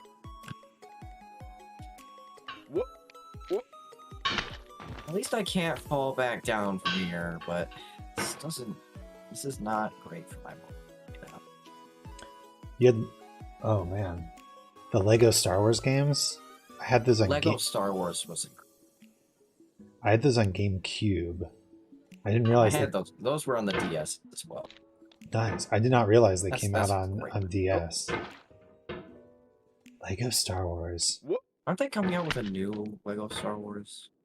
I wouldn't be surprised. I mean, there are all these like movies that came out that they could turn into Lego versions, which would probably be way better.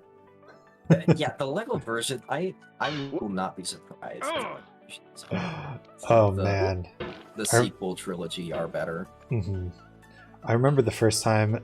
I know that they're adding like talking, which I kind of wish they didn't, because Lego games are like notorious for like the mimicry, how they decide to tell the storytelling. Yeah. Like when Darth Vader is telling Luke that he's his son, instead of like saying it, he pulls out a picture, like a family portrait, and just points to it. Mm-hmm.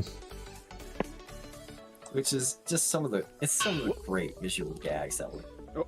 Yeah, I was gonna say I remember the first time that I was watching a friend play Lego Lord of the Rings, and there was a scene where near the end of Fellowship of the Ring where Frodo runs away from the rest of the Fellowship, right? I've never watched Lord of the Rings, but I kind of. Okay. So Samwise Gamgee is like Frodo's best friend, right? Oh, I know who Samwise is. Okay, cool. So they take another step. Move the farthest step. Yeah, that guy. So they're like best friends, and there's some like subtext going on. I think I've actually watched an edit of Lord of the Rings. I haven't actually seen the real movie, but I've watched like most of an edit of like Samwise, but every time he takes a step, he says, "I take another step." That's only the farthest I've ever been, and it does that through the whole movie. It's like multiple hours long. It was just that gag over and over. I love that joke so much. My favorite one. Do you remember? It was slightly after the B movie got popular for B movie, but they whatever, right? They started doing it with this horrible TV show intro called The Nut Shack. And the intro is basically just them saying it's the Nut Shack over and over, but people would do like it's the Nut Shack, but every time they say Nut Shack it speeds up, or every time they say Nut Shack Rick Astley's never going to give you up plays. And they say it like 40 times in the course of a minute, a minute and a half. Another one like that is like, it's like, I don't know if you know what Johnny Test is. Yes, I do. It's a Johnny Test, but every time the whiplash sound effect is played, like the episode restarts with another play. It's like I didn't watch Johnny like Test, a but 20-minute episode that's like multiple hours long just to wait for all the recordings to finish. mm-hmm. My favorite. It's just white noise by the end of it. Oh, they just keep playing on top of each other. That's hilarious.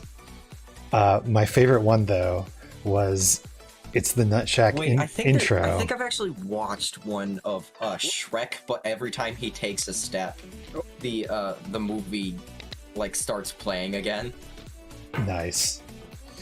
Yeah, my favorite one is it's the Nut Shack intro, but every time they say Nut Shack, the entire Godfather trilogy plays. And so it turns a minute and a half long intro into like this 40+ hour epic where you just watch the Godfather trilogy like dozens of times. I love that joke so much. Okay, I figured out how to get onto the first snow boulder. Oh no, one of the other ones that is, a lot of them are of Shrek, but the one I was thinking of, Shrek, but every time he takes a step, it gets 5% faster. Oh, I think I have watched that one. That's good. Oh, or the Bee movie, but every time they say Bee, it gets faster. I think that's the one that started all this. That's like the OG. Mm-hmm. Yeah, that's one of my favorite YouTube jokes. Pop culture thing, but every time X happens, it gets faster. And then you end up watching the entire Bee movie in about 5 minutes. One of them's just Shrek at 10,000% speed, but what are you doing is in my swamp is normal speed. The whole thing is just him saying that, and then it speeds up. That's amazing. Some of the stuff people make is just so dumb, but it's so funny at the same time. There was a post on Reddit, oh my gosh, a while back, but it was like Shrek, but it's a GIF. And they literally turned the entire movie into a GIF. No sound, obviously, but you could just watch the entire movie in GIF form. Beat Saber, right? Yes, I have. Someone put the entire Shrek movie in Beat Saber. The whole like 2.5 hours. That's so... You have to like play through the whole thing, even the music bits and like even the dialogue. It's all blocks that you have to cut. God, that's beautiful. I love. It just makes me love. I've watched someone play the whole map. I want to watch that. It's just. I want to. Makes me love someone humanity. Actually a full combo the map, like without missing a note. This person is a big fan of Beat Saber, but even a bigger fan of Shrek. Can you imagine how many times they'd have to watch or essentially listen to the whole movie? And imagine getting to like the 2-hour mark and then you miss like one of the notes that are in the credits. Dude, I would just keep playing at that point. Can't stop now. I've come too far. Yeah. Reset. I am back on the snowball. Yeah, I've noticed that in like an hour. I've noticed that a lot of speedrunners will have like reset points, right? But it's always a part where there's a very tricky maneuver or a big random number moment, and if they don't nail it quickly, then they'll just restart because they know they're going to waste way more time trying to get it to work without the random number. Mario speed runs are like some of the craziest speeds to watch. Yeah. Because there is some insane physics you could do with like basically all man. Which I haven't played a Mario game in ages. I think the last one I actually played was Super Mario Bros. 2 for the DS, and that one's not exact. That one's just a side scroller. You can't exactly speed run that one as effectively. I know you can, but it's not as fun to watch. I don't know. I get the feeling that at this point in... Oh my god, I'm an idiot. Oh, you alright? I'm all the way back at the church. Oh, I jeez. scooted right over the snowball and I'm back down at the church. Oh my god. You got this. I'm at the house. I fell at the top of the church, so I just had to get one jump back up. We So got fall all this. the way down. And now I'm back behind the rocks again. Well, if you need to like take a break, then no shame. Nah. It's just annoying. It's just I wish that didn't happen, you know? Mhm. I just got back up there, and if that hadn't happened, my day would probably be better. Look at it this way. You get to learn how to do the rocks even better. Yeah, I get to learn how to do that. Great. When I speedrun the game, it never. Oh, okay. I have made it to the snowman stably for the first time. I got to the last snowball, but then I just kind of kept swinging, so I kind of just went right over it. Fell straight down. Let's Yeah, go. So, after I launched over this one, my hammer was hitting it, and I kind of just launched myself into the abyss.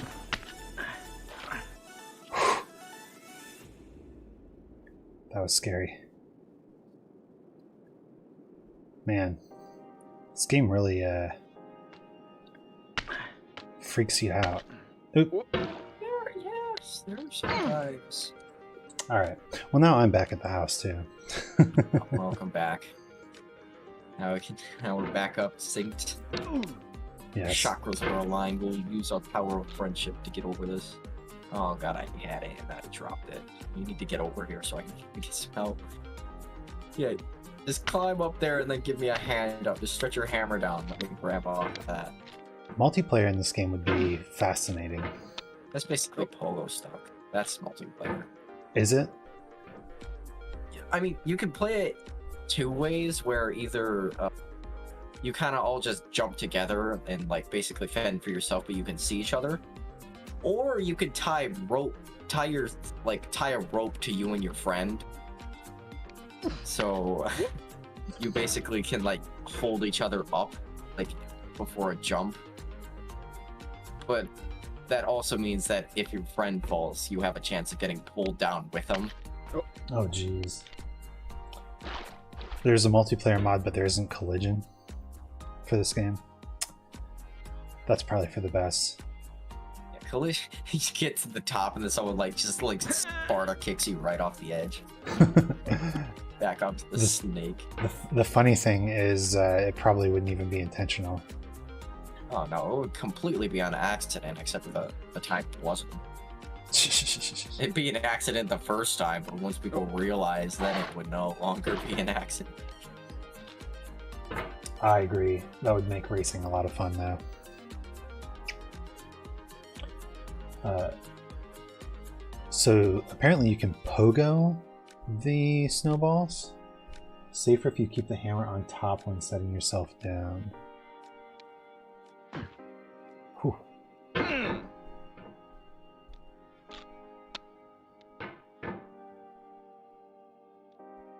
I'm pretty sure the speed run of this game is basically all poke. You let the canister never touches the ground. It's just your hammer. Pure momentum. Cauldron canister. What am I seeing? It's not canister. Pot. I'm glad that Soft Vanilla has joined us today. This insight is invaluable. Get up there. I'm grabbing onto the snow, which means I shouldn't fall off, but I did. No, but it's the snow side effect. It shouldn't be acting like ice. It should be acting like snow. Oof. It's not. I think I'm starting to hit my limit here. My shoulder is starting to... I've been just tensing it up this entire time. Every time I'm not. This game doesn't actually make me that mad because I know it's trying to make me mad. Like I'll rage all the time at like Halo, But like, I know this game is built to try and make you mad, so I kind of just laugh. I'm not really getting angry, so I'm not really that tense, but something about like a multiplayer shooter gets to me way more than this game ever could. Interesting. The social element, maybe? It's not even that, because like when I get mad, it's more like when I'm playing like the multiplayer matches like on my own instead of like with other people. I notice that when I'm like talking to someone, my temper is like a lot. I don't know if it would be higher or lower, but I have a lot harder time getting angry with people I'm with. Makes sense. When I'm alone, I will get mad way quicker. Alright, I got over the rock. Nice. Sophanora, slam pogos and pull pogos, which are more powerful and faster. I don't know what the difference between a slam pogo and a pull pogo is. Pretty sure a pull pogo is when... I'm pretty sure that's just when you basically kind of like windmill, like you're like, you have your hammer above you, and then you like swing around something, I think. Well, no, it's more like when you pull it like really tight to your body instead of windmilling. Oh, I see. So yeah, it's like, it's basically like if you're basically using the hammer like you would yank yourself up a rope. So you're basically just pulling yourself straight up along the hammer instead of like swinging it outwards. I believe that's what a pull is. I might be wrong. Interesting. I might just be talking on my ass here, just completely lying to you. It's a good guess, though. I think that's what it is. Normal pogo, you push off the ground over you. Yeah. Makes sense. You know what the normal pogo is? We're trying to figure out what the slam one and the pull. Or is the slam one just the normal?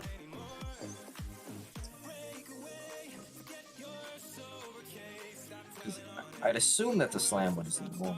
Is that something like where you're already falling and then you like pogo with momentum because it makes you go higher? Ooh, interesting. It could be that. So I know that like there's an extra balance when you're falling if you pogo immediately. Oh, slam pogo, you have the hammer up to the side above you. You slam it down and push off the ground. Oh, instead of just having it like right near the cauldron. Put it to the... Okay, yeah, I get how that works. Okay, alright. I fell off the snowman. Yeah, I'm still on the handle. It's fine. It's fine. It's fine. It's cool. Yeah, I don't get angry at this game, but I'm not used to playing games with the mouse. So I just unconsciously tense up my shoulder. Oh, yeah, I usually play with a controller whenever I'm playing a game on my computer, unless it's like Final Fantasy 14, because MMOs aren't really built to be played with controllers. I know you can, but it's easier to just have your buttons be your button. Yeah. I don't want to configure. I don't want to spend like 30 minutes configuring a controller so I can play. Well, so I agree, and my MMO of choice was Guild Wars 2 for a while, and that's the only game that I've played with a keyboard. And even then, I still had to I need a bigger teach mouse myself. pad. This is like my first mouse pad ever, and it has like a memory foam cushion in my hand, which is nice, but it's not super big, so I don't get a whole lot of mouse room. Yeah. And that's not great for this game. This game requires a lot of mouse room. Pull pogo, you grab something above, pull in to get momentum, and then push off of whatever you grabbed. Okay. Oh, so it's like, instead of just pulling and just like letting the momentum carry you up, you like flick it downward so you're actually pushing off as well as it adds to the momentum. Okay, that makes more sense. So I was close, but I missed the last. Yeah. It's swish and flick. Swish.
You use a pull pogo for the skip. Ah, that's a pull pogo.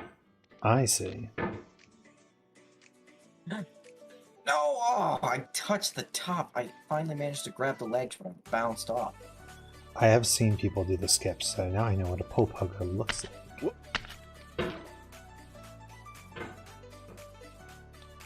Gah. I finally managed to get up there. Yeah. Gah. Snake, you're looking real angry. Leave me alone.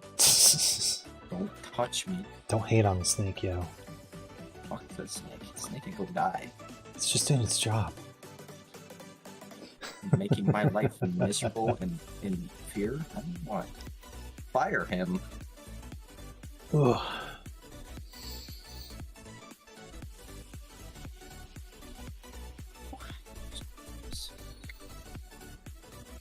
I feel like if I can get up to the mountain, I'll be okay, but I just cannot get up this bucket. Oh man. I don't know, I've heard the mountain has some tricky parts too. But this game is like tricky parts of the game. I got above the bucket. You did it? Now I just have to get up to the mountain. I fell on top of the bucket. Okay. Nope. There we go. Okay. Nope. That did not work. Alright. There's like some weird speed hops you can do by pushing off the ground behind you midair to build a lot of momentum. What? Oh yeah, that's What? the speed one. Oh my god, I almost ripped the snake. Stay away from me.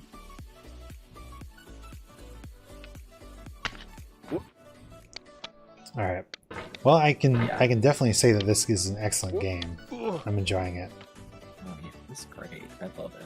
I love it so much that I'm gonna play it once and then never again. Like I do with all my favorite games. Not a replayer, huh? Usually. I'm trying to think if there's any game that I've replayed aside from the entire Dark Souls franchise several times. Yeah, I'm not a new game plus kind of guy. Girl, I don't know what I am. Who cares? I'll figure it out. It's okay.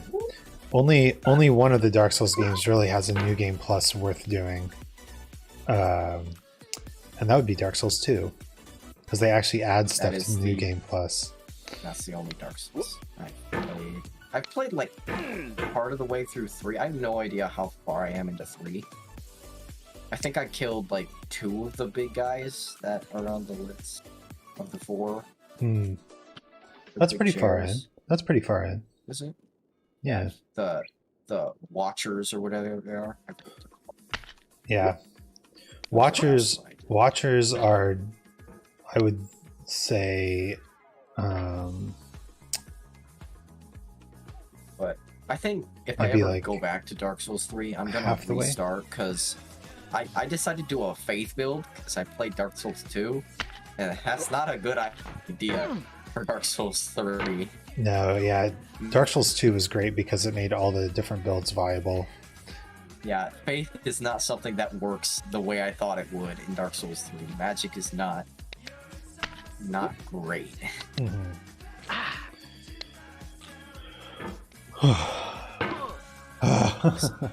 Although I usually played a faith build in Dark Souls 2 just because I liked having healing spells. Yeah. My personal favorite build to beat the game with is essentially like high dex, but with just enough faith to cast a healing miracle. Oh, yeah. I usually do faith for like up until like 40, and then I get enough dexterity and strength so I can use the twin blade, the red twin blade. Hmm. And that's usually what I use for the rest of the game. Alright. I'm feeling myself approaching my limit, so I think I'm actually going Stop to... streaming. Yeah, I think I'm actually going to cut the stream a little early today. Whew.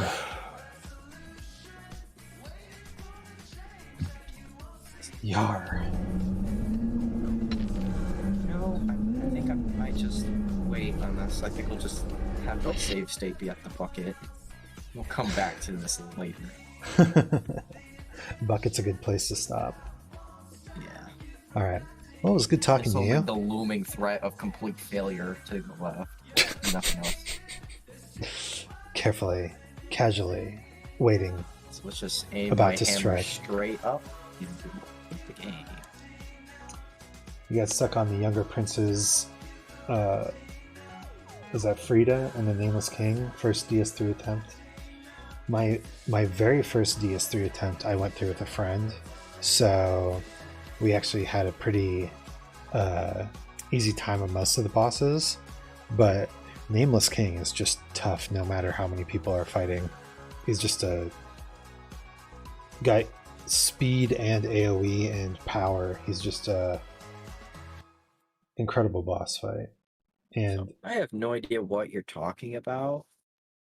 Oh. Hoping it's not spoilers, but it's not really. It's really hard to spoil I the only know story all of Dark Souls. 2. I understand anything about Dark Souls 2, but I was not paying attention very much during Dark. That's fair. It's hard to spoil Yeah, Dark Souls I think I've games. done basically everything there is to do in Dark Souls 2, except like get to like plus 99. Nice. I was one of the fools that decided to try and kill Vendrick before I had all the giant souls, and I actually did it. That's such a grind fest. Why would you do that? Because it's not that hard a fight. True. He's not exactly he's pretty easy to dodge. True. Sophanella. Then I restarted and went full strength and easily destroyed everyone with Smo's hammer. Man, full strength builds are so fun. Big armor, big sword. That's how I played Dark Souls 2 the most recently. I said, I want to be the thickest boy possible and get every greatsword. And I did. That was fun. Well, Iluris, it was nice talking to you, meeting you, and nice to talk to you too. climbing up the mountain together. Finish up sometime. Yeah. One day we'll get up there. One day. I'm currently planning on playing this game next week, so maybe I'll hit you up, see if you're available. I probably will be. I don't do things. Except take care of a I'm lot not of a very cats. busy person, especially this time of night or day. Oh, I guess. that's fair. It's I forgot 3 in the morning right now. It's not like I have anything else to be doing. True. I forgot it's late for you. Anyway, it was nice talking to you. Nah, it's morning now. 3 a.m.'s morning time. Oh, right. You've crossed the Rubicon. You're over the barrier. Right. To freedom. Well, I will talk to you later then. All right, have a good one. You too. Bye. Bye. That's why Sekiro is so hard for you? Yeah.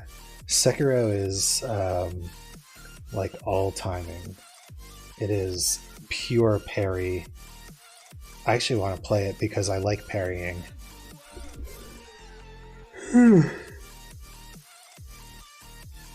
I just need to finish Hades first. Actually, that's what I should do while I'm waiting for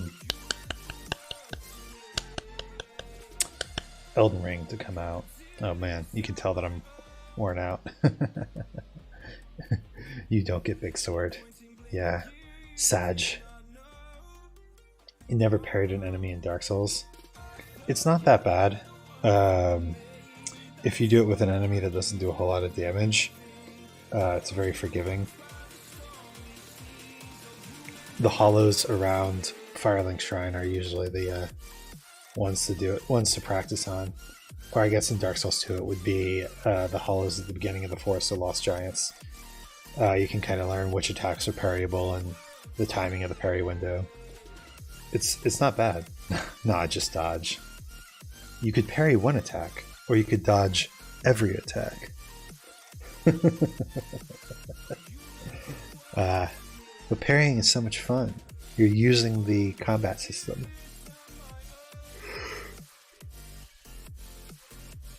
parries in Sekiro are really different. They're basically the only way you have to fight.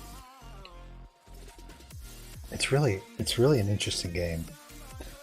I'm glad that they tried something different with it, but I can understand why it wouldn't be everyone's cup of tea. That said, I want to give it a try. It's one of those games that I've always been looking at, but I haven't actually gotten. And now that I have it, I want to play it. Ugh. Combat system is stab, roll, stab. Don't you mean roll, stab, roll? That's more accurate. Alright. Well, magic is reserved for healing only. I've heard that Elden Ring is going to have an insane magic system. Like, actually good spells, big sword magic and stuff like that.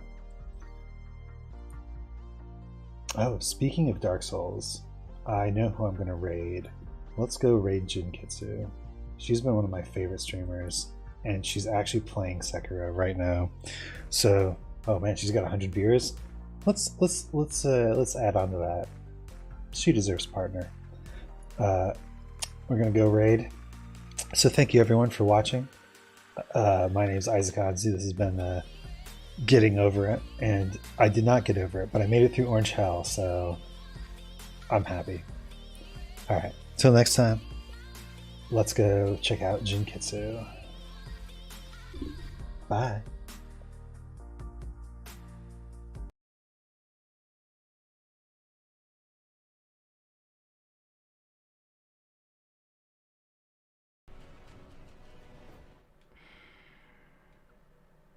This is what it means to be a winner.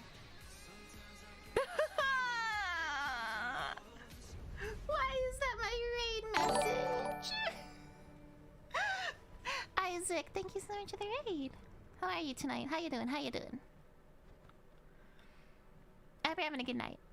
And for you guys who are coming in, hello, my name is Jinkitsu. I'm a Soulsborne VTuber. That is a kitsune, and it's cozy, and yeah.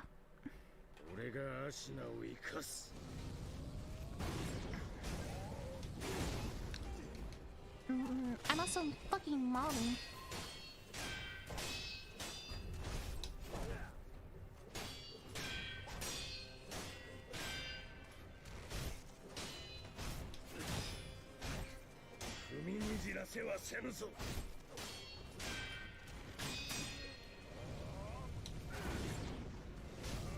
Oh no!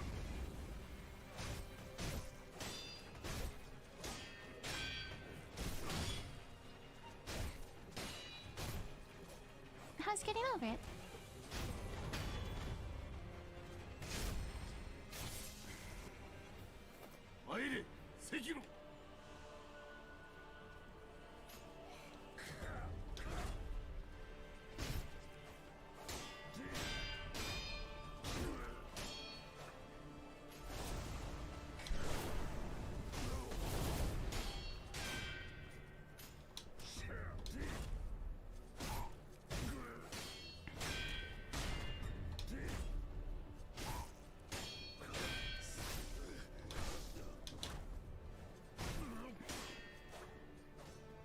Did you successfully get over it?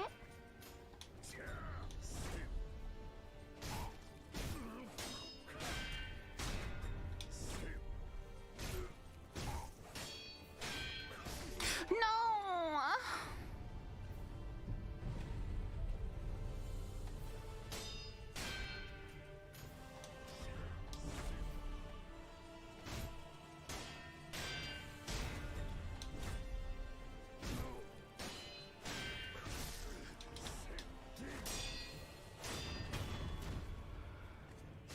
No, we didn't die.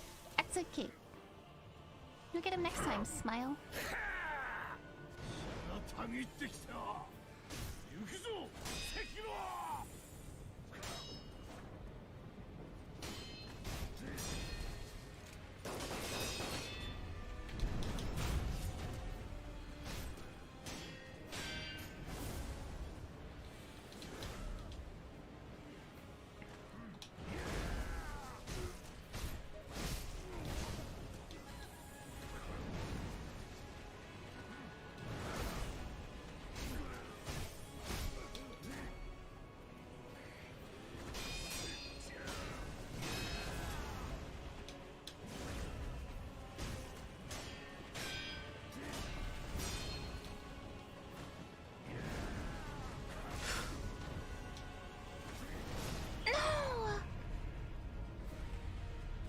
final boss.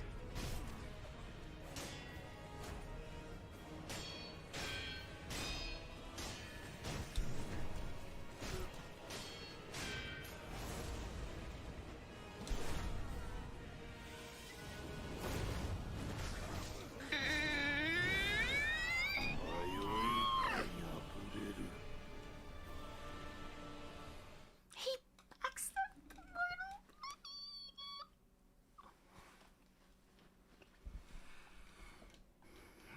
I'm fine.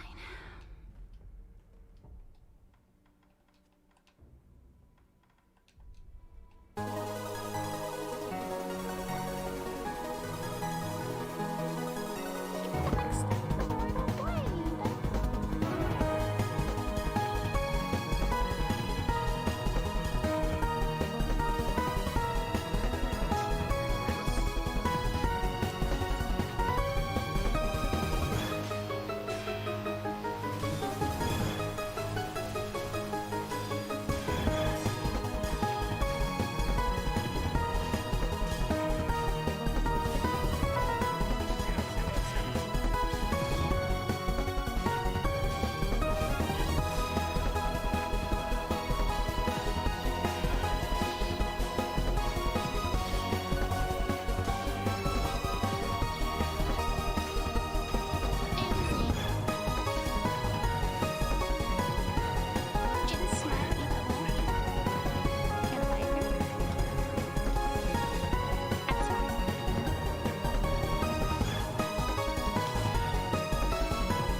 Alright, I'm moving all the way across the country. There's no way I can bring all these cards with me. Let's try to pare down this collection a little bit and get rid of some cards that I don't need. Bet there's some bulk rares in here I can get rid of. I mean, Unmoored Ego, don't need that. Stelicos, don't need that guy. What are these? Strixhaven? Yeah, I probably don't need all these. Okay, here's one. Rage Blood Shaman. Minotaur Tribal had its chance, but it just didn't I get fucked that one up pretty hard. Alright, here's the real bulk boss. I bet there's lots of stuff in here I don't need. Treasure tokens, got 1,000,000 of those. I'm not really sure why I have about a couple hundred Heshep Oasis. Rustwing Falcon. It's actually, you know, not that bad. And this card taps for 2 mana. I mean, that can be pretty strong. It only costs 3. I should probably keep at least one of each for in case I feel like putting together a Strixhaven binder. And Rage Blood Shaman, what was I thinking? Minotaurs are awesome! Oh, that took a while, but I think I did pretty well. Now let's take a look at the pile of cards that I don't need. God, I feel like getting staggered in this game is like the most infuriating thing ever. You definitely should go play some Sekiro. Paints you Pontiff looks hard. I guess like what it is that